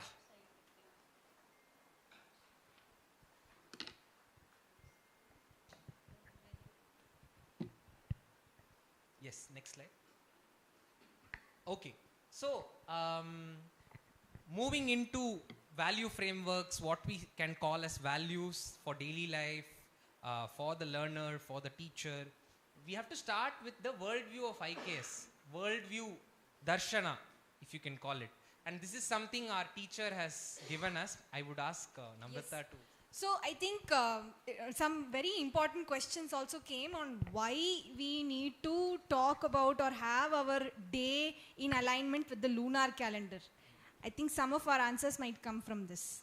Okay, so so it was the principle of Sri T. Krishnamacharya. He has been able to succinctly put the entire darshana of our Indian philosophy into 3 words. Okay, and it's not just about philosophy, it's about the world. If you had to summarize the magic of the entire world into 3 words, if you had to summarize the magic of the entire world into 3 words, that would be gati, niyati and sanghatana. He says this, and the reason he says this is things are constantly changing. I think every one of us appreciates this. Today we are whatever years old. The next minute we are that many years old plus 1 second. Every cell of our body, our entire body, every 42 days has different complete cells, right? So change is a very central idea that the entire universe is built upon. First thing, first realization. Second, this change is not random. There is an order to this change. Sun is rising, sun is only rising from east. ऐसा नहीं है आज उसका mood हो गया तो west से rise होगा. नहीं. Today there is a seed of an apple. Apple seed will only become an apple tree. Apple seed will never become mango tree. Why? We are having cells, different organs in the body. How that organ cell is knowing what it has to do? Because there is an order, there is an intelligence that each of the beings are suffused with, and that is known as niyati, order. The entire universe has a certain order, and it is based on this order that all change happens. Okay, so that's the second principle. And the third principle is integrality or sanghatana, right? I think even in the first presentation when we spoke about interdependence, that is a key idea in IKS itself. We call it Sanghatana. Everything is closely related with everything else in the universe. It might be an ant, it might be a butterfly, it might be a person, it might be a country. Nothing is too small or too big to be individualized or atomized. Recently, a study on butterfly effect has come to show how a butterfly fluttering in South America can create a cyclone in Asia. So something to check. I show this in some workshops we do in schools, and children are blown. Is that how related we are is the question they often ask. Butterfly effect. Yeah. So if these 3 are the principles on which all of the world is built on, what must be our values, or what must be the basis on which we live our lives, right? That is the entire topic in which we will go into. So if we have to look at gati, right, we know that there is internal changes as well as external changes constantly happening. This is a symbol which is a recurring theme in the entire Indic fold. It is known as the Ganda Berunda. Ganda Berunda. Okay, it might seem like a double-faced eagle, right? And I think many of us have also, coming back to the first question that we had, right? Education should not just be talking about an external reality. A true education must also give us a perspective into the internal world and the changes that are happening in both of these worlds. right?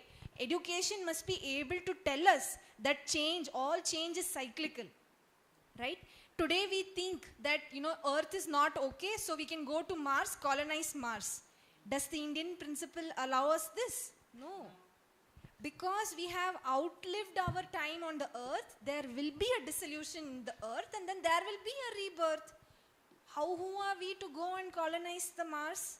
Who has given us this power? Right? So this entire idea of change, of circularity, of simultaneity of internal and outer realities is all that is there in Gati. Right? We can also see this in our own individual life, right? From birth, through childhood, through youth, then adulthood, then old age, then death.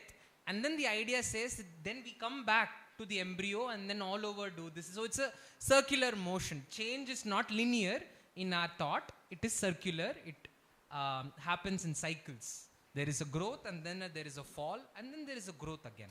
So that's fundamental. Next, moving to Niyati, we discussed the moon's cycles. That is another order which we see. We know that it will go from waxing to waning, waning to waxing. It happens in 14-day cycles. And accordingly, Gurukula rhythms were, set. There was a certain order in which activities were done based on natural orders. And fasting is also done on Ekadashi for a reason. Does anybody know why? Many of us fast, or many of us we know fast during Ekadashi. But do we know why?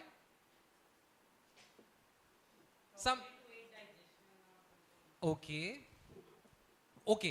Which day of the lunar calendar is Ekadashi? 11th.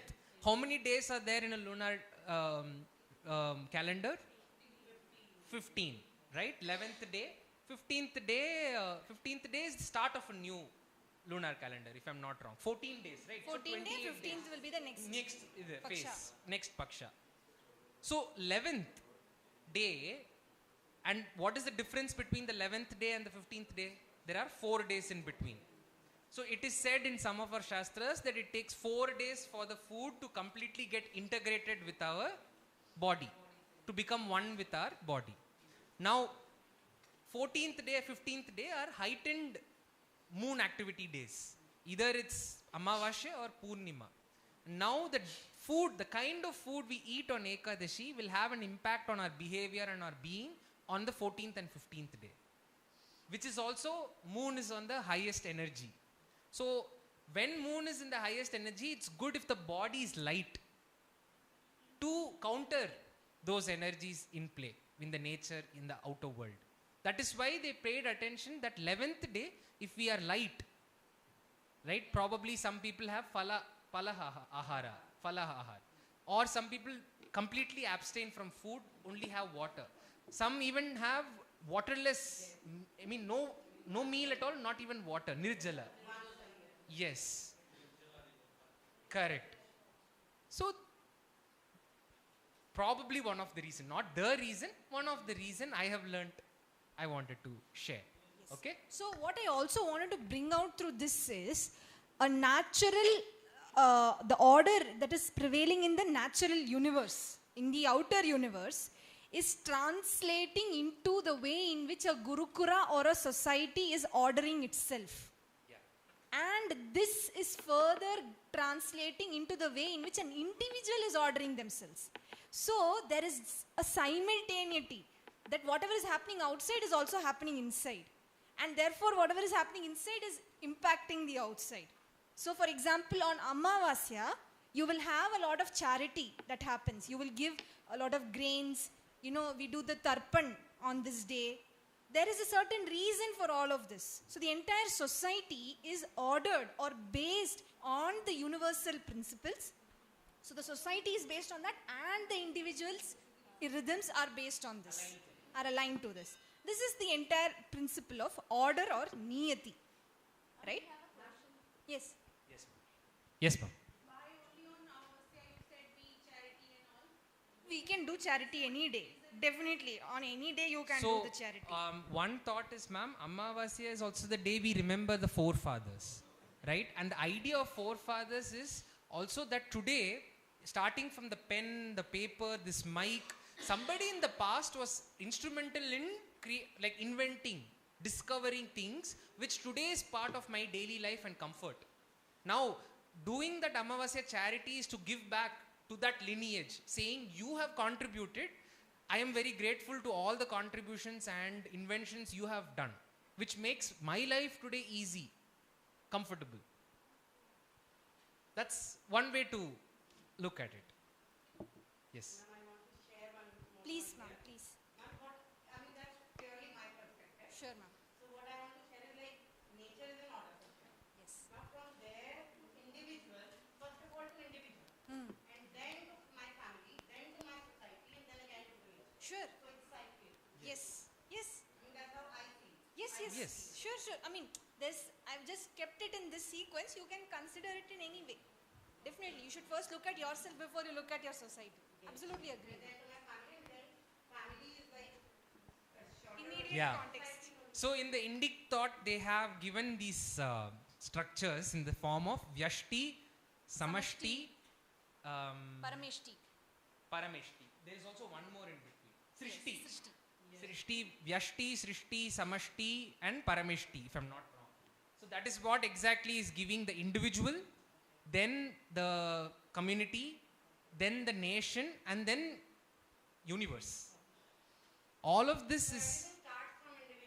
It has to start with individual. Yeah. Completely agree, ma'am. Yes. Yes? Okay, now this is a video